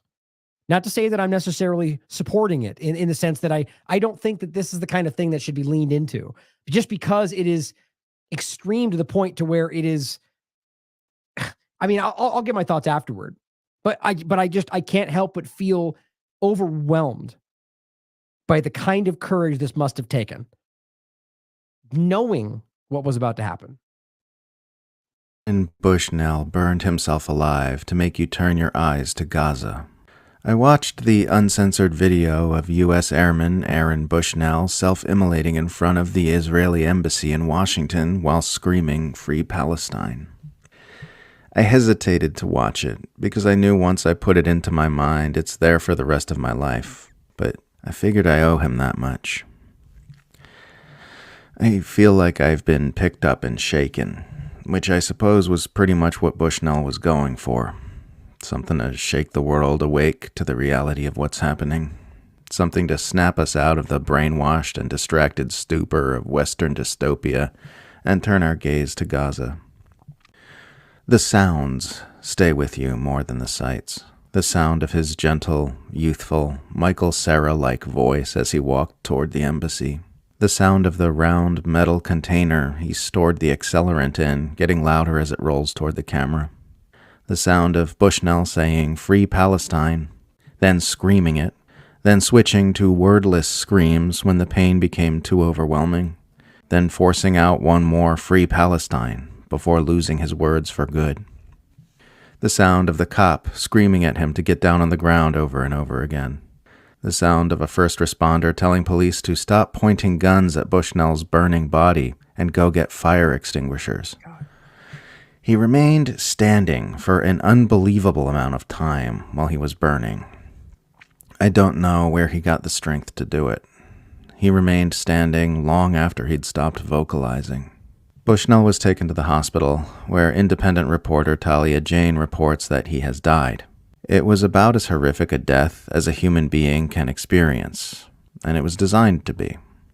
Shortly before his final act in this world, Bushnell posted the following message on Facebook. Quote, "Many of us like to ask ourselves, what would I do if I was alive during slavery, or the Jim Crow South, or apartheid? What would I do if my country was committing genocide? The answer is, you're doing it right now." End quote. Aaron Bushnell has provided his own answer to this challenge. We're all providing our own right now. I would never do what Bushnell did, and I would never recommend anyone else does either. That said, I also can't deny that his action is having its intended effect, drawing attention to the horrors that are happening in Gaza. I know this is true because everywhere I see Aaron Bushnell being discussed online, I see a massive deluge of pro-Israel trolls frantically swarming the comments in a mad rush to manipulate the narrative. They all understand how destructive it is to U.S. and Israeli information interests for people to be seeing an international news story about a member of the U.S. Air Force self-immolating on camera while screaming Free Palestine. And they are doing everything they can to mitigate that damage. As I write this, there are with absolute certainty people digging through Bushnell's history, searching for dirt that can be spun as evidence that he was a bad person, that he was mentally ill, that he was steered astray by pro-Palestine activists and dissident media, whatever they can make stick. If they find something, literally anything, the smearmeisters and propagandists will run with it as far as they can. That's what they're choosing to do at this point in history. That's what they would have done during slavery, or the Jim Crow South, or apartheid. That's what they're doing while their country commits genocide right now. People are showing what they would have done with their response to Gaza, and they're showing what they would have done with their response to the self-immolation of Aaron Bushnell. I'm not going to link to the video here. Watching it is a personal decision that you should probably do your own legwork for to make sure it's really what you want. Whether you watch it or not, it happened. Just like the incineration of Gaza is happening right now. We each own our personal response to that reality. This is who we are. I really, really agree with that. And I really want to caution again, make sure you are prepared for what you're going to watch. I got to be honest, it's one of a few things that has been one of the hardest things. It's just the way that this video goes. And I argue that it's not necessary. It's something that, but again, I'm not going to link to it either. I agree with what he's saying. That's something that you should have to really, truly agree that, because it's the kind of thing that, it's like, I mean, quite frankly, we've seen an unending amount of this stuff from Gaza, but there's something especially hard to watch about that. It's like we've seen the videos and stuff. It's like watching one of those things happen in real time in Gaza. In any case, I agree with what he's saying. And the thoughts that came to mind, is that somebody who goes through that, and so you understand it, while he's walking up there, he's uncharacteristically calm and discussing this in the most measured way about why this needs to, and the point is that he pours this on his head and he lights himself on fire and he stands there. Not only does he not run away, he then goes on to say Free Palestine more than once. I just want to express, guys, you need to have a level of resolve that I don't think any of us truly understand to be able to not just do that, but to continue it to the very end, to continue screaming Free Palestine while that deserves a kind of respect that I just can't even wrap my mind around. The fact that somebody who's willing, and again, I'm not even saying for all you, if you want to argue he's mentally ill, and there's conversation to be had about that. But it doesn't really change that, does it? The core point being that he chose to do this. Now, no matter how irrational you think, because he wanted you to stop what you were doing and recognize that this is something we need to do everything to stop, that we need to put everything we have into making sure that this does not continue to the point to where he's willing to take his own life in a spectacularly painful fashion just in hopes that you pay attention one more second. And not only, my point being, did this and then, ran away saying, put me out, I'm on fire, like anybody would if it was just a half thought through plan, but to the end. I just think the courage that it takes to do that is, I can't even understand it. It's incomprehensible to me. And I think the sad reality about this is that people are turning this into what they want. And that's, again, like I said, there's a whole conversation to be had about whether there was more influence to this, whether there was something else going on. And that, of course, is valid points to be made. But the truth is the truth about what's actually going on. And it goes back to the point I was just making, that if you can't recognize why that's happening, you don't want to. And taking PJ Harvey's point here, I mean, if you actually, I think he's the one that actually said this. I'll read what he wrote. Honestly, can't think of a more iconically American image than a cop pointing a gun at a man burning to death. I mean, that deserves an entire conversation right there. Truly, like a panel of people to discuss why that is such an iconically American image, and realizing, well, this is even going to make it more interestingly American and insulting when you find out that, according to Low-Key, it was an Israeli embassy agent. As people rushed to try to save his life, an Israeli embassy agent held a gun fixed on Aaron Bushnell after he set himself on fire. Why is that not surprising to me? It's just so overwhelming. And here is the worst part of all of it, in my opinion. Caitlin Johnstone writes this. She already covered this. The most American thing that is, she wrote an article about this, calling this the most American thing that's ever happened. Saying a man set himself on fire outside the Israeli embassy in Washington today. He said it did it in protest of the genocide in Gaza. And I mean, most of this we've already just discussed. The point is that that was where this main image came from. I think somebody links to it in here. Of specifically the Talia Jane, who first reported that he had died. Overall, her point that this was listed, and this person posts this, just showing you this is not in a positive way, trying to show us this happening. Mossad is calling this person an enemy. Mossad posted first in Hebrew, Israel lives. Then it says, our enemies kill themselves. That's literally what they wrote. Now, because Twitter is going out of its way to suppress and censor anything that looks bad for them, now I want you to make sure you see this part. This is not like we've shown you other examples where they suppressed because it was, they claimed it was, gory or whatever. Well, the reality is this is an image. It's an image of person. It's not gory or graphic, of just him burning, which is horrible. My point is that this is being removed quietly by Twitter because it's, I take that back. This is one, those are the examples coming up. This was because Mossad deleted it. So this still says our enemies kill themselves. That's Mossad. That's not up for debate. This they deleted. I wonder why. Well, here it is. Not that, I just want to make sure you know that we always do our due diligence. And this says in Hebrew, Israel lives. And that's the image of him setting himself on fire. So first of all, why would you put an image of Israel or a statement of Israel lives after a guy sets himself on fire, U.S. military personnel? Well, because he came out and said, I'm doing this to protest what's happening in Gaza. So no matter who you are, if you're in the IDF, if you're literally in the Israeli government and you come out and say, I think what's happening in Gaza is wrong, you'll be strung up at this point. That's what's happening. Doesn't matter if you're an ally. Doesn't matter if you basically just go, it's all the right thing except maybe kill less children. Suddenly you're an anti-Semite and you hate Jews. Even though you're literally walking a line that everybody else hates too. Like, it's just incredible, the irrational responses from Israel, which shows desperation. But then again, chooses to go out of its way to take their English account and put our enemies kill themselves, which means they wanted you to see that. They wanted Americans to recognize what they were saying, that if you, no matter where you are, what you do, if you're saying what we're doing is wrong, you're our enemy. Pretty simple, isn't it? Now, why would they delete it? Because I don't think they think these things through, and I think they got an amazing amount of pushback as people started going, our greatest ally? An American service member is your enemy? Yes, guys, we need to understand what's happening here. Here's some other counts, by the way, that this is the ones that got suppressed. Stop Anti-Semitism says, PSA, setting yourself on fire will not free Palestine, but it might get you a free pass into the ICU burn unit. Yeah, the guy later died.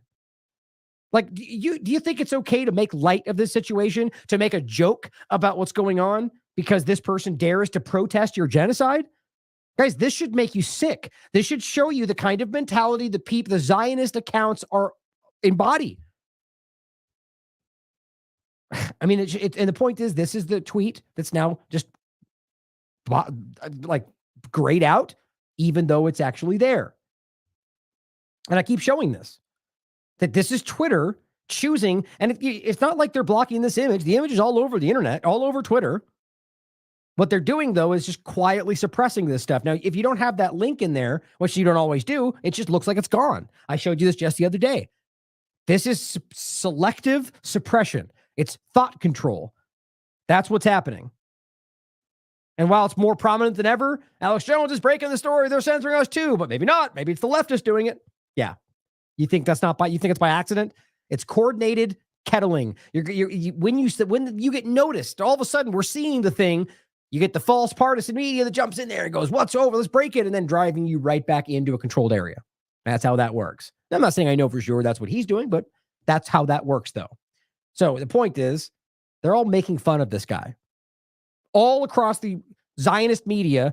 And it gets, I'm not even getting into the stuff that if you go ahead and take a time on Twitter today, it'll make you sick. The kind of things that are being expressed by Zionist accounts, people like the Eli Davids of the world, it will make you vomit. They are going out of their way to act like this person is mentally ill. I mean, it just horrible. Here's Stop Anti-Semitism. Update. The individual identified as Aaron Bushnell, who set himself on fire outside the embassy, died from his wounds. This is just another shocking reminder of what the radical Free Palestine movement causes. See, you can't just you can't ignore the opportunity, right? You're an opportunist. The guy went out and did this of his own volition in the U.S. military to get attention, as at least out what he expressed. So my point would be, before we know anything, Stop Anti-Semitism just decides to assume that. You decide to take him and ignore what he said he did it for and just put your narrative on it to abuse this person's memory for your benefit. Not shocking. Not at all, in fact. Just like the same way you're abusing the term anti-Semitism to hide the crimes of Zionist governments. But they follow up. Bushnell films himself prior, and again, I guess here's the link if you'd like to look at it. But he says, 25-year-old American serving in the U.S. Air Force set himself on fire because of, quote, what people in Palestine have been experiencing at the hands of our colonizers. Yeah, you mean all the 15,000 children that have been killed, and not even getting it. That's the crazy part. We're talking about the deaths. Do you realize how hard this is for the people that aren't dying? The people that are on the verge of starvation, barely making it through day to day, the children starving, dying of thirst, or barely about to be dying, or the people getting pregnant on the dirt roads, having arms lopped off without anesthetic. That's also going on. And then there's 30,000 people being killed and 15,000 children, hundreds of doctors, 150 different UN members. My God. But he says he's living on, and all he can do, instead of acknowledging this, first of all, I think this is an important point. Instead of going, well, he's wrong, right? But that's not true. They're not doing that. Doesn't do any of that. So basically just accepts that statement, but goes, but he's living on a colonized land, which is true, and his army has outposts all over the world. Yeah, he burned himself for Palestine. So you see my point? The disdain they have for everything American, like this guy can't, the first opportunity. So basically you're going, but America's disgusting and bad, and they're doing the same thing, and all you can do is point at us? So you admit that as long as they're doing it too? I mean, it's just gross. First of all, obviously, this was a colonial settler colonial project in regard to taking over the, a little different than the conversation of Zionists in Palestine, but clearly taking over all the Native American land and putting them in a bunch of camps. The same thing. But the point is, we're watching you murder children in real time. So his argument is not to say that's not true, you're lying about us, but just going to say, but the U.S. is bad too, and he burns himself for us. I just can't get past how bad that is and the kind of people these people are. That you have no humanity, no compassion for this. You make a quick side point, by the way, while throwing your chief ally under the bus just to make a quick little point. Just makes me sick. It really does. Now, here are a couple of reactions from Yemen and overseas. Just kind of showing you, as you're going to get a lot of pushback about this from people claiming it's the extremist ideology, just realize if you're trying to frame an extremist ideology, you look no further than the one justifying murdering 15,000 children. I mean, my God. But if you're going to pretend like this is because Palestinians are extreme, make the point. Where is it? Explain for me why this guy is extreme because he believes Palestinians should be free. Like, are there classes he's taking to make him, teach him how to, think about what a crazy and fact-free argument that is. So I believe Palestinians should not be murdered. Therefore, I'm now suddenly an extremist, which means I'm going to go bomb things. Like, it just doesn't make any sense. On the other side of it, you can literally see the actions that are taking place because of what they believe, what they claim they're fighting for, the Zionist agenda. So it's keeping that in mind. Here is what a lot of people from around the world are seeing what he did as. Humanity knows no religion or homeland. It says, may God have mercy on him and accept him as a martyr along with all the martyrs of Gaza. Shame on the Arabs and Muslims and countries other than Yemen who did not even go out to demonstrate. Now, again, all these words tend to be misrepresented. A martyr is also somebody who just gets killed in Gaza because Israel bombs there. They say there's how many martyrs there were today.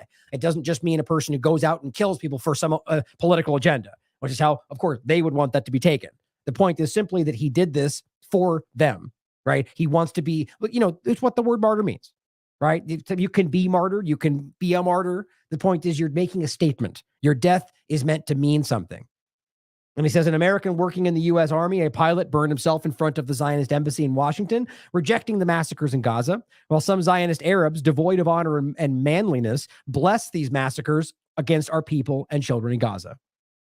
Now, remember that point about Zionist embassy coming from one of these accounts. I'm going to make a point about that in a second. This one says, Allah is the greatest. By God, his shoelaces are greater than those of the Arab rulers. This one has a better conscience than the Arabs who watched the massacres in Gaza and did nothing. So all of this is to say, guys, that ultimately people are driven to desperation. As we sit here and watch this, and for those of us that are keeping tabs on this horrifying story, it's nearly impossible to continue to feel like, not only to feel, it's impossible to feel like you're changing things.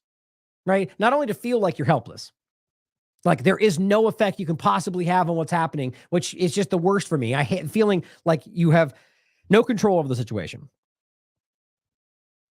And that people will take extreme action because they're desperate to stop this. What this embodies is the collective feeling of the world right now. Obviously, it's not something I'm going to do.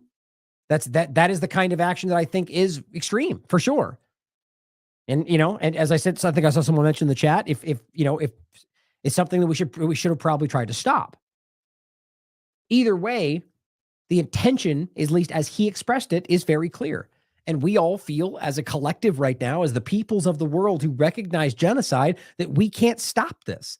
And that is a horrible feeling. That's what we're all fighting for. And either that drove him to the point to where he just literally felt like he had to do this because people were dying every moment in his name, or there's some other element that drove him to it. Mental illness, I don't know. Nonetheless, I still see the act being noble. I see what he did to be courageous. And I think that's important to understand. At least that I feel that way. And I don't think it should be, you should shy away from expressing that, because he's doing it, at least as he expressed, for people who are literally being murdered right now. Just the time it took him to do that. What? I don't know, 5 children died? Should I just break it down very quickly? The numbers are changing every day. So let's finish today with the illusion that this is not a justifiable act of resistance. And I'm not talking about any of the atrocity propaganda. I'm not talking about the acts that they may have, again, to be clear, that some Hamas members have stated publicly that they, took civilians back as hostages, killed people while they were there. Nonetheless, the point is that every day more and more comes out that shows that more and more people were killed by the IDF, that they then lumped all of them onto saying Hamas did all of this, which they ultimately dispute. Nonetheless, you can show there are civilians that were taken to Gaza.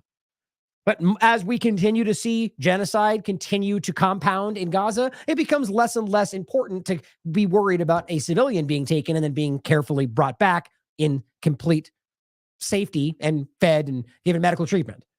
Yeah, it's a crime, and that's horrible, and it's probably scary for that person. And I've said that from the very beginning, and I was much more concerned about it right in the beginning. Now, after 5 months of genocide, I'm a little less worried about it.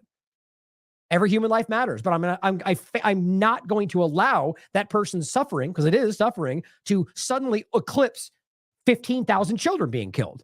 At the very least, they should be discussed in the same conversation. But every time it gets redirected back to this person's suffering back here on October 7th, who's now been brought back to home. Anyway, the point is that clearly we have to remember that what happened was a legally protected act of rebellion. Whether it was the Palestinian Islamic Jihad, Hamas, a grouping of random Palestinians, they have the legal right to armed resistance, armed rebellion per the Fourth Geneva Convention under international law. It's an easily proven fact.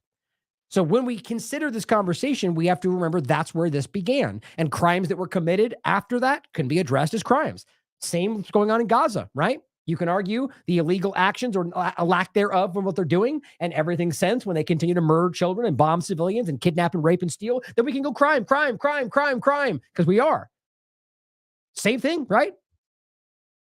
So when we understand that, it changes the entire dynamic. It changes the game of terrorist act, defending against killing Jews, and the whole game. They continue to push over this.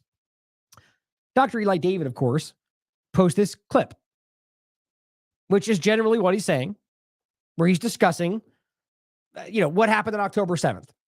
And I keep making this point, and they keep doing the same thing over and over, which is all they have.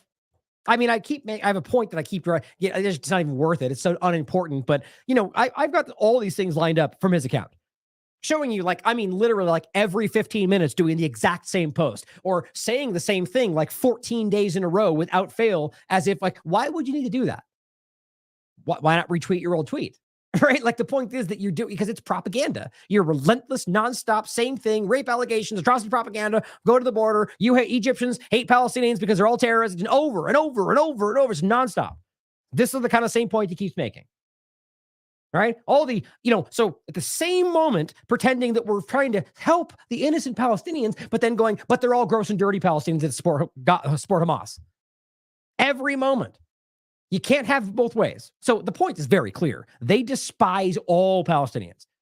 And they go out of their way to highlight examples that they pretend justify that hatred. Well, then when on display for the public world saying, but we're only going after Hamas and we pinpoint target them and we're saving the civilians, but, human shields and support and voted on October, I can't remember, 2005 or, the elections and so on, the same talking points. He writes, innocent Palestinian civilian, in quotes. Well, I just want to say right out of the gate, if this guy was literally standing there saying, I support what Hamas did, I hate Jewish people. Let's just say that's exactly what he said. It's not. Does that make him guilty? Does that suddenly make him worthy of bombing? Does that suddenly mean that his children can be kidnapped? Does that suddenly mean that everything he owns can be stolen? In Israel, apparently. Yeah. Literally what's happening. I mean, just in the West Bank too, by the way, as much as they want you to only look over here, in the West Bank, they are kidnapping children. It's the worst it's ever been. They're bombing, stealing, displacing. Is that about Hamas? They're not even trying to make that argument. It's just so patently obvious that these people are caught. But my point is if he's in the United States, if you suddenly say you're racist, well, there's plenty of them. If you stand up and say, I hate black people, does that mean your house can be bombed? Does that mean the United States government come in and rob you and steal from you and put your children in prison? I mean, it's just obscene that they pretend like this makes sense. Why? Because they say this person wants to kill all the Jews, which it's just a game that keeps getting played to wrap over the reality of the situation. Here's what he says in this quote. We are eating animal food, which by the way is what's happening right now. As Robert was just telling me, they're literally grinding up animal food to eat because they're starving to death. He says, but we have a message to Hamas. Don't give up. And we have a message for Jews, which is what he said, but I'll explain in a second. We already did October 7th, and there will be October 8th, 9th, and 10th. Zero sympathy for the civilians, he writes in quotes, which, again, are they no longer civilians because you disagree with their opinions? It just shows you the kind of wishy-washy nonsense that these people conflate. Like, how about we can suddenly say, well, Eli David supports the genocidal Israel, so we can bomb his home tomorrow. Does that sound justified? Or we can pretend that he's suddenly X, Y, and Z, and therefore we disregard his human rights because he expresses support for genocidal agenda. Is that the same thing? I don't agree with any of that, by the way, because that's crazy. That's the kind of sentiment you get from these kind of lunatic Zionists. But let's explain this. Okay, so first of all, they're starving to death. Don't you think that would drive them to literally support anybody who's pushing back? Probably. But he says, don't give up. Well, again, you guys, you have to realize that there is support from us. That's not debated. But there's also a lot of people in there that didn't vote for them, have no stake in what Hamas is, but will also tell you that we support anything that is fighting for self-determination for Palestine, which is what's happening. They're fighting for self-determination. They're fighting for their prisoners back. They're fighting for a state of Palestine. They'll just pretend that equals killing all the Jews. It literally doesn't. And again, like every time I say this out loud, it becomes increasingly more cartoonish. Now, he goes on to say, and we have a message for Jews. Now, what's important here, and Robert and I talked about this, I forget, I think it's Yehud or the word that they use, which does roughly translate to Jews. But the point is, if you understand the language and understand the dynamic, that's largely how they frame the Israeli population. It's a kind of a synonymous word they use for just talking about the Israelis, for the Israeli government. That's how that works. Now, you could argue, and you could make a fair case for why he is just talking about Jewish people. Maybe he is. But you also have to realize that this is how Israel frames itself. Right? Now, think about this for a second. Israel's the one saying this is the state of the Jews alone. Right? This is the Jewish state. Zionism is Judaism. Okay, so that's what they say. That's not true. I mean, I've proven this every which way that Zionism is not, and there, at the very least, you could prove there's entire Jewish organizations in the world that do not feel they're represented by that. So you just can't keep blanket statements saying it is this equals that. But if they're the ones presenting themselves as that, and then they go, well, then the Jews did this, and then they go, oh, you're racist. It's like, how does that make sense? They're simply using the terminology that you put forward, and then you commit crimes. And then they go, well, this is what happened. Right? So if you read this, the ultimate way is being presented, saying, we're starving, we're eating animal food, and I have a message for Hamas. Don't give up. And we have a message for whoever's doing this to us. Read as the Zionist state, as Israel, as the Jews, or however they want to frame those things. The point is the term to them implies the Israeli entity. And it's not that hard to wrap your mind around when the term itself is exactly what Israel presents itself as. That's the same thing to them, right? Like, doesn't that seem ridiculous? That if he's engaging with you the way you present yourself, and then he does so, and you call him racist for doing it, it just shows you this complete. Nothing adds up. Everything about this narrative is so convoluted and broken because of just decades of lies. But my point, the last point that's most important. So the same thing I said in the beginning. So, like, again, for sake of conversation, let's just pretend he means literally the Jewish people. What he's saying here is we did the October 7th, which in their minds was not aimed at Jewish people. And this is a very clear opinion that Roberts talked about of the general portion of the majority of Palestinians. They see this as a military operation that attacked Israel, that was fighting to get their people brought home. And many of them will flat out deny that there was even any crimes committed in the sense of deliberately killing civilians and so on. Now, you could disagree with that, sure. But you have to realize what they're talking about when they talk about this is the act of rebellion, legally protected, which we're going to go into next. So when they say, yeah, we're going to do it again, they mean we're going to continue to fight for our self-determination. Now, obviously, you could argue that they don't mean that. But if we're going to pretend like he knows what this person means, more so than people who are literally in the community, people who are expressing their opinions outwardly, publicly, telling you this is what we mean, that's a self-serving choice. To listen to the Zionist who wants to pretend to tell you what Palestinians think, other than actual Palestinians who will tell you what they think. That's the game that keeps getting played. When I say free Palestine, people tell me I'm anti-Semitic. How does that possibly make sense? It's the same thing happening here. But the last part, and again, the earlier part was about the idea that even if he has these opinions, there's no legal reality that makes him suddenly justifiable to be killed. But that's what's happening. They're saying innocent Palestinians, which then means if they're not, that means that they can bomb them. That's what they keep telling you. But then he says, zero sympathy for these, quote, civilians, right? Zero sympathy for these, quote, civilians. Then he says, you deserve it all. Oops. Yeah, his disgusting hatred bled out a little too much right there. I'm actually wondering if he's going to try to delete this at some point, because the reality is, what about the 15,000 children, David? Did they deserve it? Did they choose to support Hamas? Did they vote for Hamas? You have zero sympathy for what? Because this one guy says something you dislike, they all deserve it. Well, let's not forget how many people have said this. Eli Levy says this. We have, I think, 4 or 5 different people in their Knesset that have publicly said that the children deserve it. An ex-Mossad member just said any child over 4 deserves to starve to death. I mean, guys, they literally keep showing you who they are. And he just simply says they deserve it all. All of it. The starvation, the bombings, the rape, the theft, the murder, all of it. All of them. It's just not hard to see. Now, to understand this point, I've shown you probably 4 different documents. Here's another one. I've shown you the Geneva Convention. I've shown you other United Nations documents. This is just another resolution. 45-130, the General Assembly. Oh, it looks like I lost my, hold on. There it is. I had it highlighted, but it's saying up here, so the General Assembly reaffirms, and this the title of this is the right of peoples to self-determination / struggle by all available means. Now, this is what bothers me about this body is that they do this, and we're like, these things are documented. It's like having a law that says you can't do X, Y, and Z, and then 20 years later passing a bill that says reaffirming that we have this law. It's like, what is the point of that? It's meaningless. That means you're not doing your jobs if we have to reaffirm it. That means we're debating it's real. It's written down. It's already processed. So my point is, this is one of those examples where they go, we're reaffirming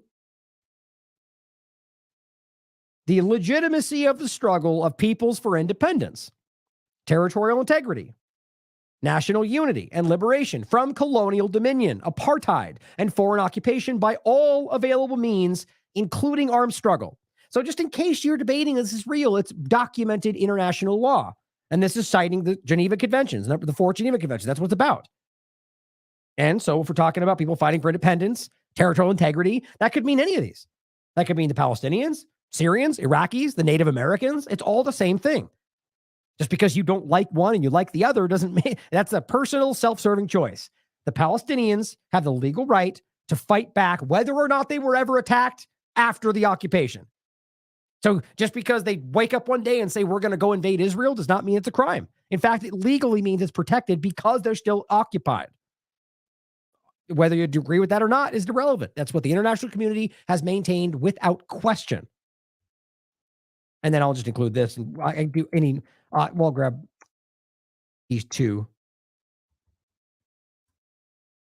The Israeli human rights group very clearly saying that a regime of Jewish supremacy from the Jordan River to the Mediterranean Sea. This is apartheid. 2021.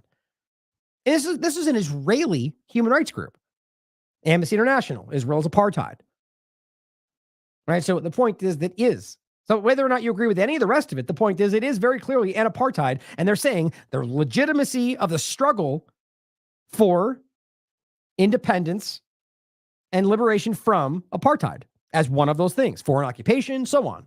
That means they can raise up weapons and go in and attack. Now, no, that does not include civilians, right? So, but if you're going to take issue with that, which I do too, that we should deal with that after all of this settles, you have to do the same for Israel.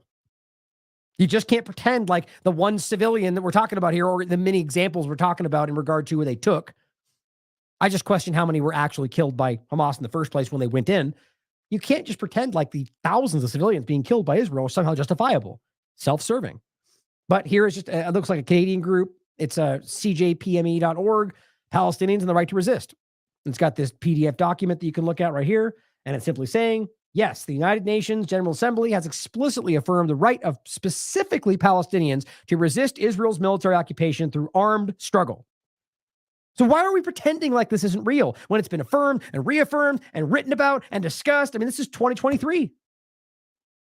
This is from it's called Law for Palestine. Just same thing. Just reaffirming the illegal occupation represents an unlawful use of force. And yes, they have the legal right to armed resistance. Now, on top of all of that, right, when we're talking about this conversation about innocent Palestinians, you deserve what you got. Again, the same point I've made 15,000 times. This absolute deceptive liar, disgusting human being that wants to allow genocide for his own purposes, will never address the fact that even Israeli media has told us that while that was happening, leading up to it, before, as far back as you want to look in regard to, well, I should say that, but I'll just do this. I forgot the exact dates. Include Robert's article he just discussed in 2023. Did Israel really create Hamas?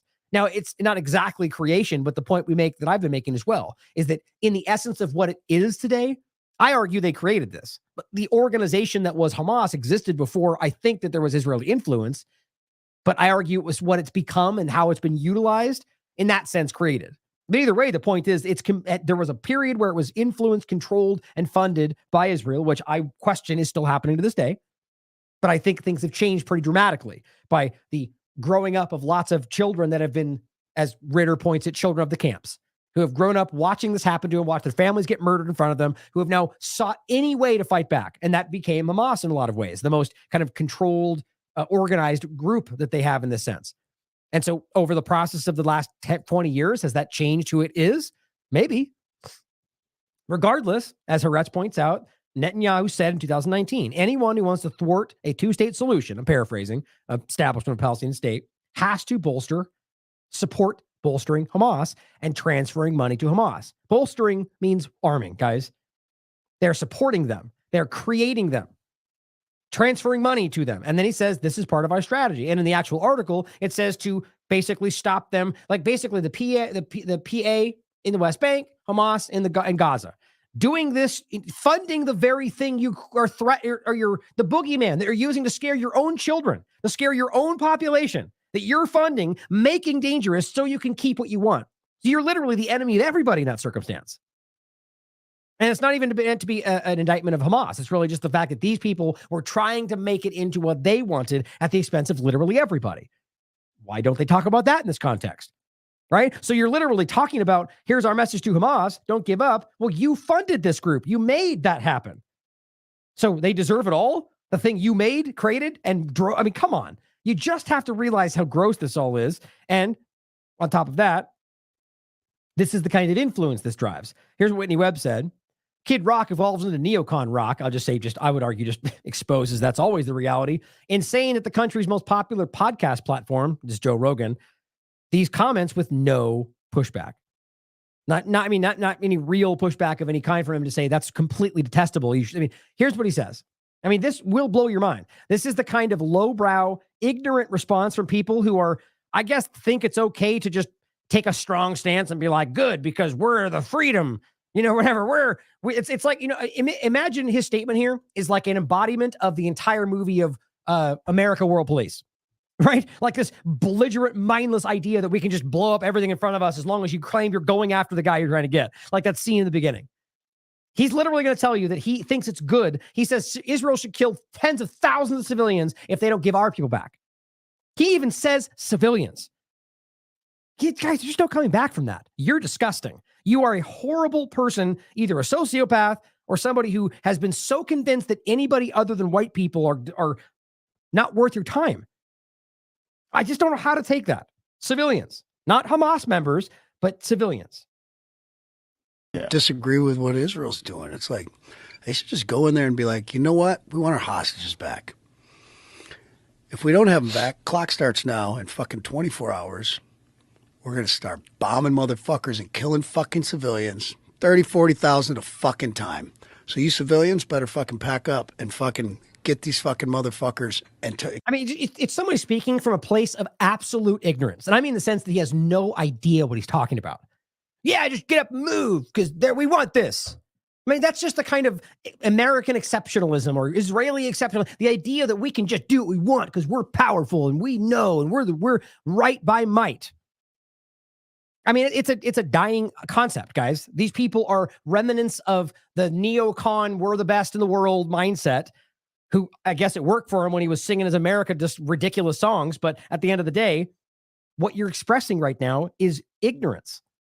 Either saying what you think is supposed to be the thing to said, or the fact that you're that gross, like you're the lowest common denominator of person that's willing to say we can murder all of them because we don't have what we want back. Well, you just said civilians.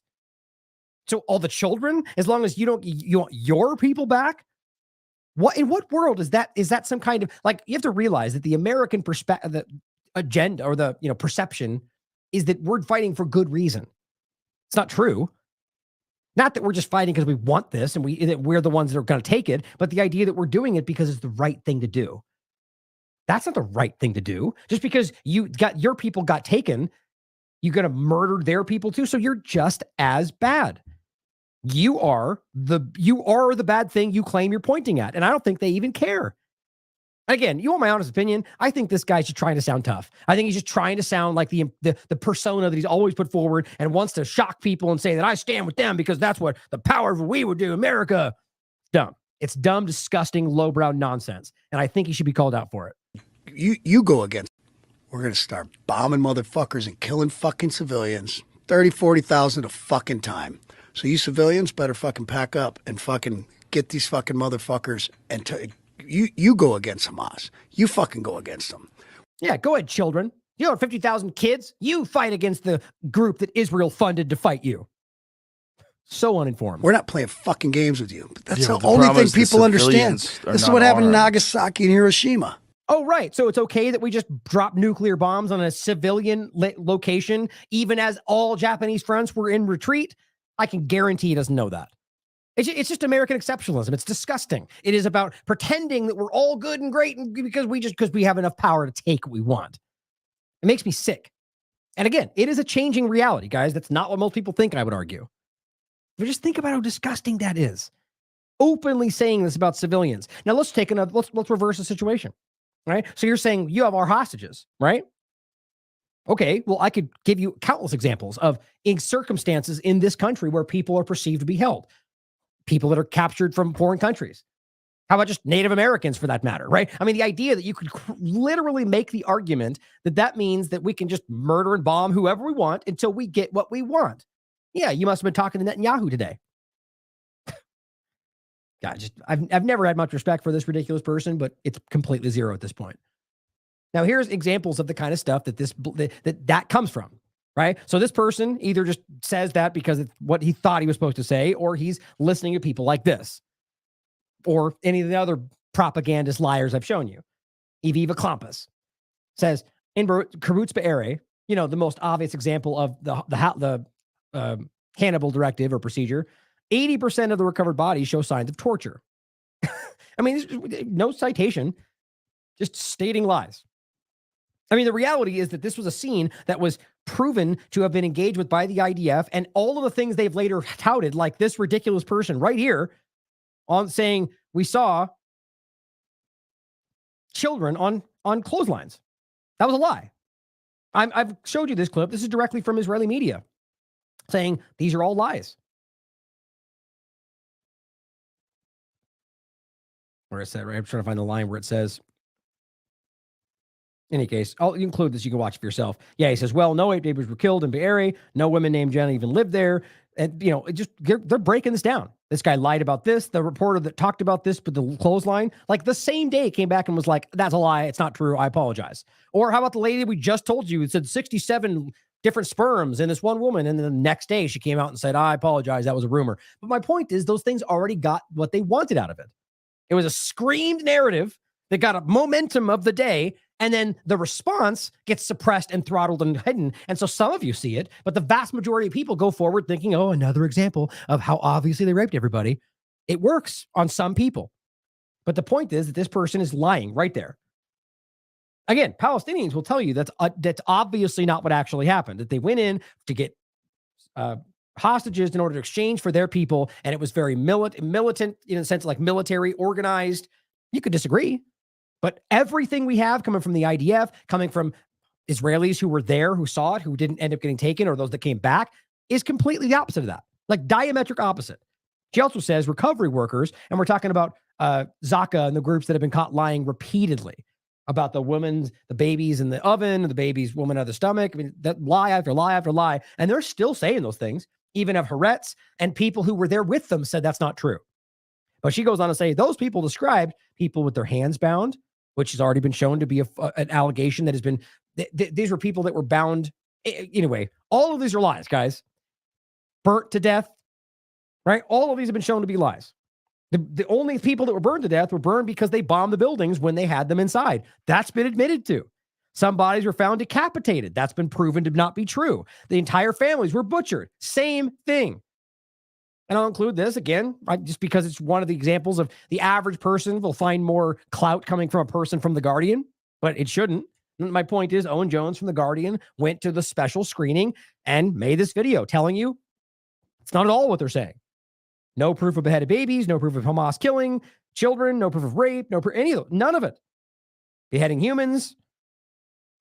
He literally says none of it. He called people from all different countries. They said, yeah, I didn't see it either. But yet you get these Israeli journalists that come out and say, oh my God, it proved everything. They're lying every single day. Just like this. Watch this video. I've played this probably 5 times, but it goes through all these things where they're going, this is real, man. This is real. This guy right here. It's real. It's real life. He's lying. That's how dumb it is. He's proven to have been lying, but that's what he was saying at the time. This is not some soap opera. It's real. Yeah, you got caught lying. And Jeremy Cahill came out and pointed this out. Which, by the way, take the time to go through this and actually look at every one of the links, which, by the way, Twitter seems to weirdly be suppressing. No surprise there. But simply telling you, reporters for the New York Times and Wall Street Journal authored incendiary stories that have ties to Israeli propaganda efforts. We just talked about some of these. New York Times, Wall Street Journal have published major stories making grave incendiary allegations that aided and embedded Israel's lie-filled justifications for killing Palestinians. They're rooted in substantiated, unverified narratives, has been the focus of intense public scrutiny. The bottom line is, just in the interest of time, so I'm trying to get done before 2 hours, is that ultimately he goes through this piece by piece, fine-tooth comb, and breaks this stuff down for you. Shows you the articles where they're discussing this, the proof that shows you they're lying, and just goes, from the rape stories, everything. Their entire narrative is built on absolute lies. And this is the one we just recently mentioned, Anat Schwartz, who's not even a real journalist. It's a person that was like, they brought in to write the story. It has a vested interest in continuing to lie about the rape allegations. And guys, it's scathingly, the evidence unreal. And of course, I'll go right to this, which will be at the end. But I recommend you look at the links he includes. Here's the article he's referencing: Netanyahu's War on Truth from the 7th. It's just the most obvious thing in the world if you care to look. Wyatt Reed also points out something we've been continually showing, which is that they're claiming right now, the group that we're talking about, right? The ADL is screaming, anti-Semitism has spiked 900%. Right? Has it spiked like this protest back in Skokie, Illinois? Right? Has it spiked like this protest that was manipulated in Philadelphia? Right? That's what we're talking about, really. The Patriot Front. Well, the point here is not about any of that. Literally, as we've already shown you, and Wyatt Reed's pointing out, it's about benign things. As you'll see on these. Just tearing down posters or saying we stand, or basically this was defacing a poster that said we stand with Israel. See, that only becomes racist when you pretend it's because they hate Jews. No, it's about people protesting Israel. Like when Jerry Seinfeld walks out of whatever he was doing and they were saying genocide supporter. Well, they made an entire move to say look at how much they hate Jewish people. It's like, you guys just can't let the narrative is embarrassing at this point. Yes, I'm sure some people do. And yes, I'm sure there's overlaps. The point is they're saying, Jerry, you're supporting Israel. That's genocide supporting Israel. Not Jews are a separate conversation in this, other than you shoehorning it in and us realizing that that's how Zionists manipulate the conversation. It's about the fact that anybody blindly supporting Israel, whether or not you support what people live there, is obviously something we should call out. And so now what they're doing is turning everything like that into anti-Semitism. And guess what they're reporting? It spiked 900%. Just like domestic terrorism seemed to spike right after January 6th because they investigated everybody, whether they were guilty or not, and every investigation became domestic terrorism. It was proven, very simple. It's a lie, guys. They're manufacturing the illusion, just like this. Here's Mr. David.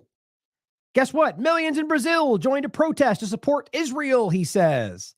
Interesting, right? Seeing as how the president just spoke up and was like, this is bad, Israel's genocidal, and everyone seemed to support him. At least the statements anyway. But it says, and condemn their anti-Semitic communist leader, Lula.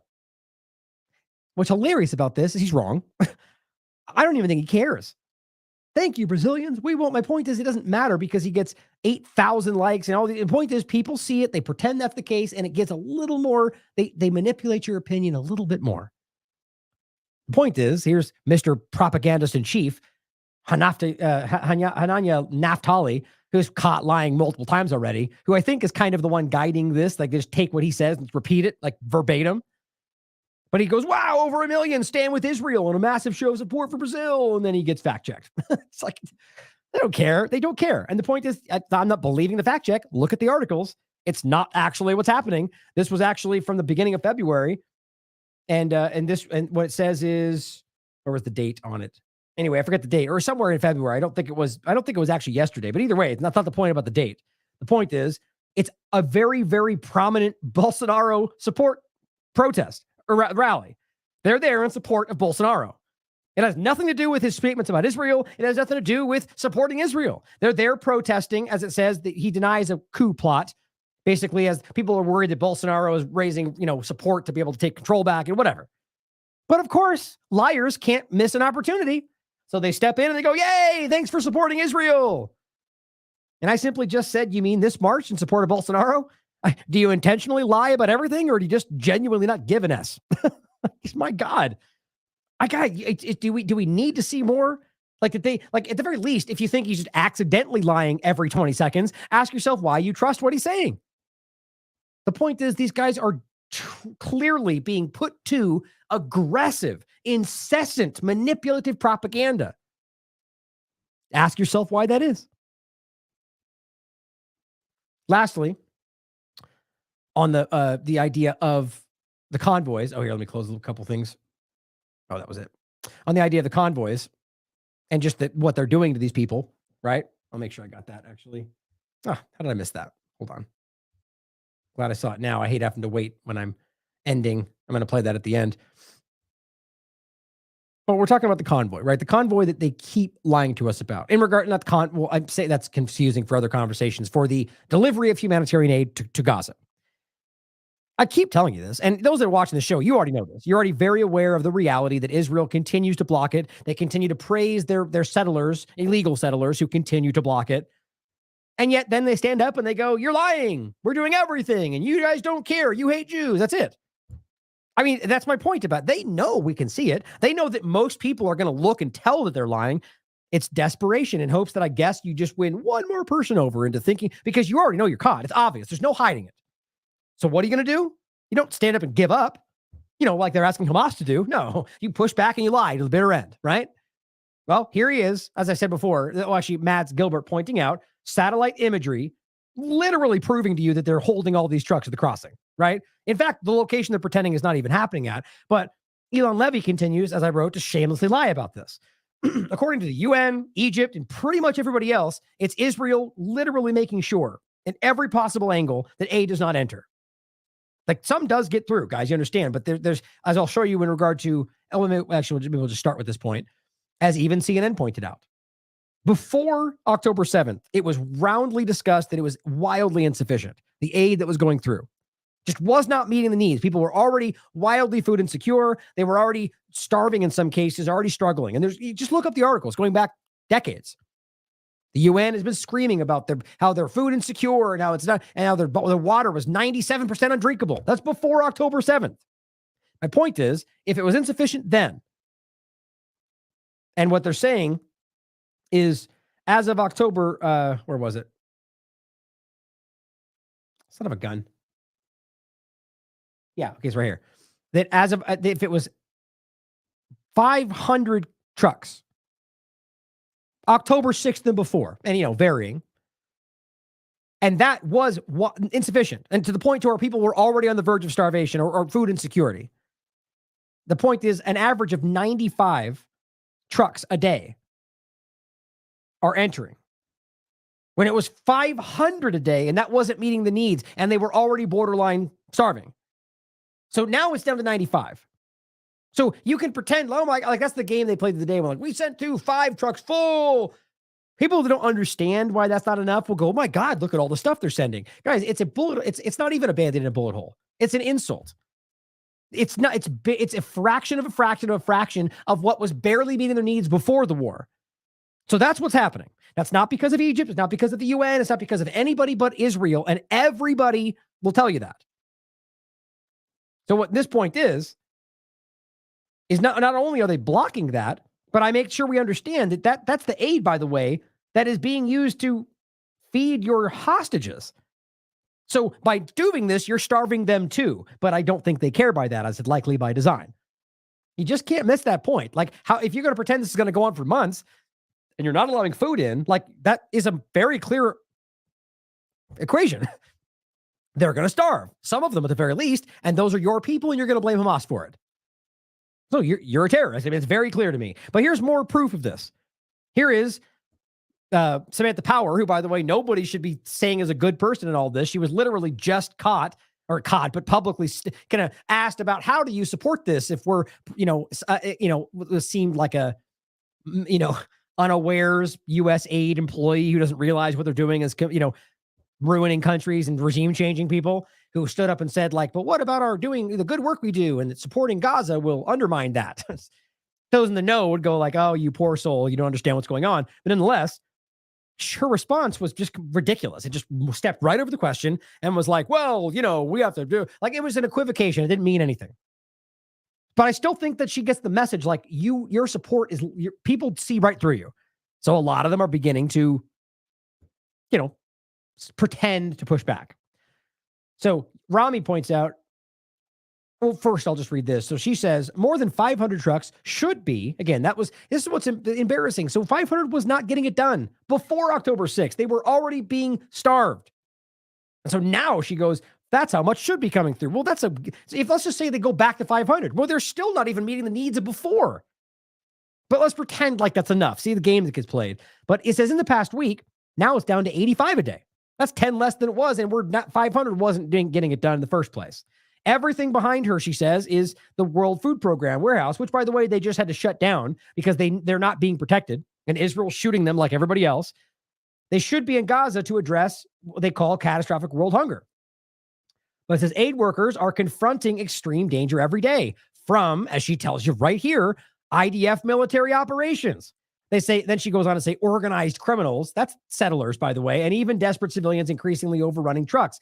And the point is, these desperate civilians are starving to death. Kind of hard to blame them for trying to desperately feed themselves when they're about to die. But the organized criminals, those are the settlers that are blocking this stuff on the way in. That's what she's talking about. So there's no way around it. It's Israel, according to literally everybody. He follows up and says, we know. The question is, what action is your government prepared to do about it? We've been screaming about this from day one. To compel Israel to allow this humanitarian aid into Gaza, the answer so far is absolutely nothing, other than continuing to arm them, right? But here's what this person says, and this is the point they keep saying about the deflecting. So in response to her statement, saying just a kind of static statement, more than 500 should be, only 85. That's pretty simple, right?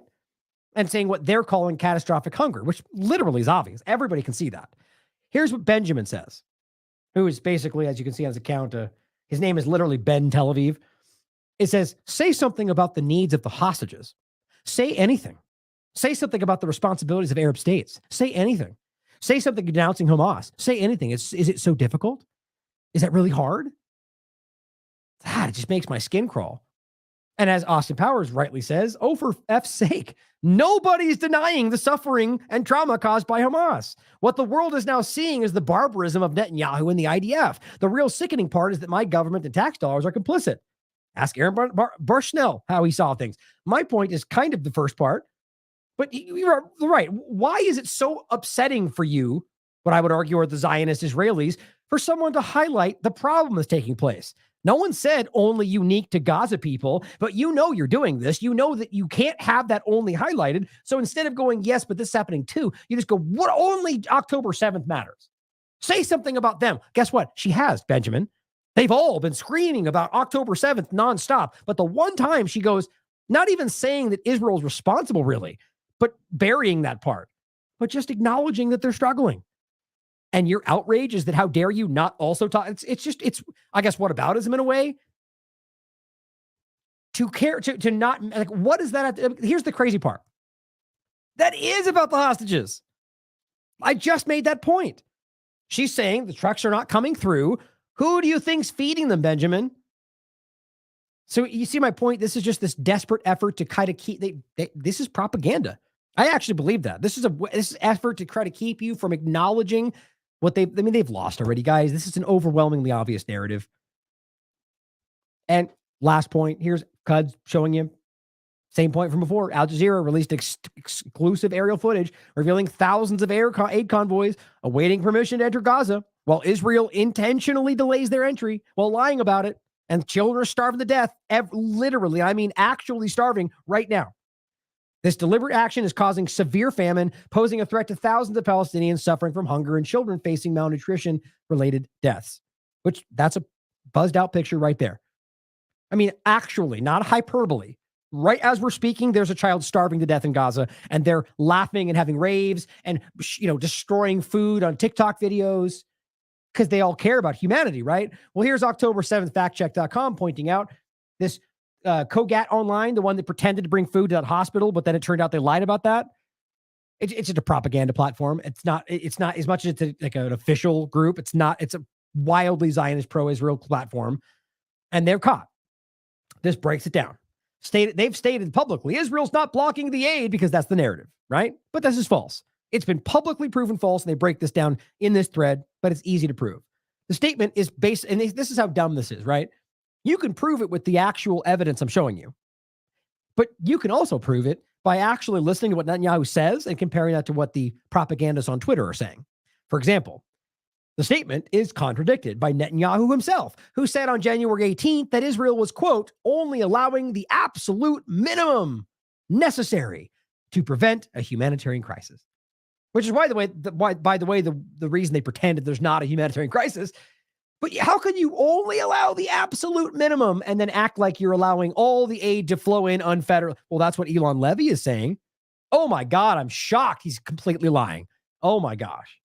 Well, they say, but Israel's not even allowing in the minimum 100 trucks required by Geneva, by the UN.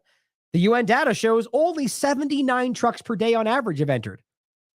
The average has now fallen to 56 in the last 2 weeks. Down from 95, down from 500 before October 7th, that was then already beginning to starve people. It's not hard to really piece this together. I'll leave it there. You can read the rest for yourself. It's just sad, guys, and it's like going back to Bushnell. It's not hard to see why he would do this. And again, I'm not saying that I want that or that I would do that. Or I think that's a step too far, quite frankly, because we could have used him, right? The world needs people like him that are able to express that they can see the reality, people that have compassion for people that are being hurt. We need people like that. I could have told him that. But nonetheless, as I said, the courage it would have taken to walk that all the way through and then to maintain your resolution, your resolve while dying, I can't even comprehend the kind of courage that would take. And I'm just hoping that these kind of things will indeed shake people free from their two-party stupor and just recognize that we're just talking about human life here. It's not about politics. It's about people dying and people doing the killing and trying to rationalize why the killing is something they just have to do. Just find the courage to speak up. They need your help. These people are screaming for your attention. Aaron Bushnell is trying to get your attention. So thank you for continuing to support independent media, people that are finding the courage to stand up in a time when it's being attacked more than ever. Thank you for being here, guys. It means a lot to people out there that truly need your help. So I'm going to leave you with a clip of Chris Hedges. Now, I believe this is from the same speech I played a part of before, but it's just this part in the end that it's sad. It'll raise some emotion in you for sure, or it should. And the point is simply that, again, it's exactly what I was just saying in regard to why we're seeing reactions like we got from Aaron, because we all feel helpless right now. And it's like, I guess we were all brought up to think that we had more influence over the world in front of us. And quite frankly, it's a good thing that we're being confronted with the reality, not of what's happening, but of the fact that we actually don't have the kind of influence over the outcome that we think we do, or that we were told we do. And the hardest part of it is to think that, to think we had that in whatever way. And then to stand up while this is beginning and just to see it go forward, as I was saying in the beginning, day after day. Thousands of people dying one by one. And we're watching it. And there's some slow motion car accident. And this last clip is about kind of expressing that sadness that, we failed you. We had and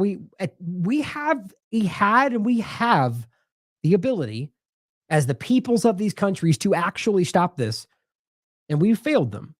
It's not over. There's still people that need to be saved, but recognizing that we could have done more is something that needs to be acknowledged. And I don't mean that in the sense of like violent action. I mean that in the sense that there are people out there, and maybe some of you are listening, who had an opportunity to say more, to do more, to speak out in a time that might have made a difference, maybe to talk about this on your gigantic show, but you chose not to, or you were too afraid to, or you thought you might be called a racist. It's just the time is quickly, there was never a time for that. The time is over. Find that courage and side with the people that need it, so we don't have another moment like this where we have to apologize to the people that we let down that are no longer with us. So thank you for tuning in, guys. I love you all. As always, question everything. Come to your own conclusions. Stay vigilant.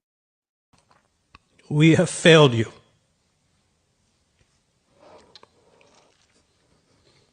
This is the awful guilt we carry. We tried, but we did not try hard enough. It will go to Rafah, many of us, reporters, who will stand outside the border with Gaza in protest. We will write and film. This is what we do. It is not much, but it is something. You will tell your story again. Maybe it will be enough to earn the right to ask for your forgiveness. Thank you.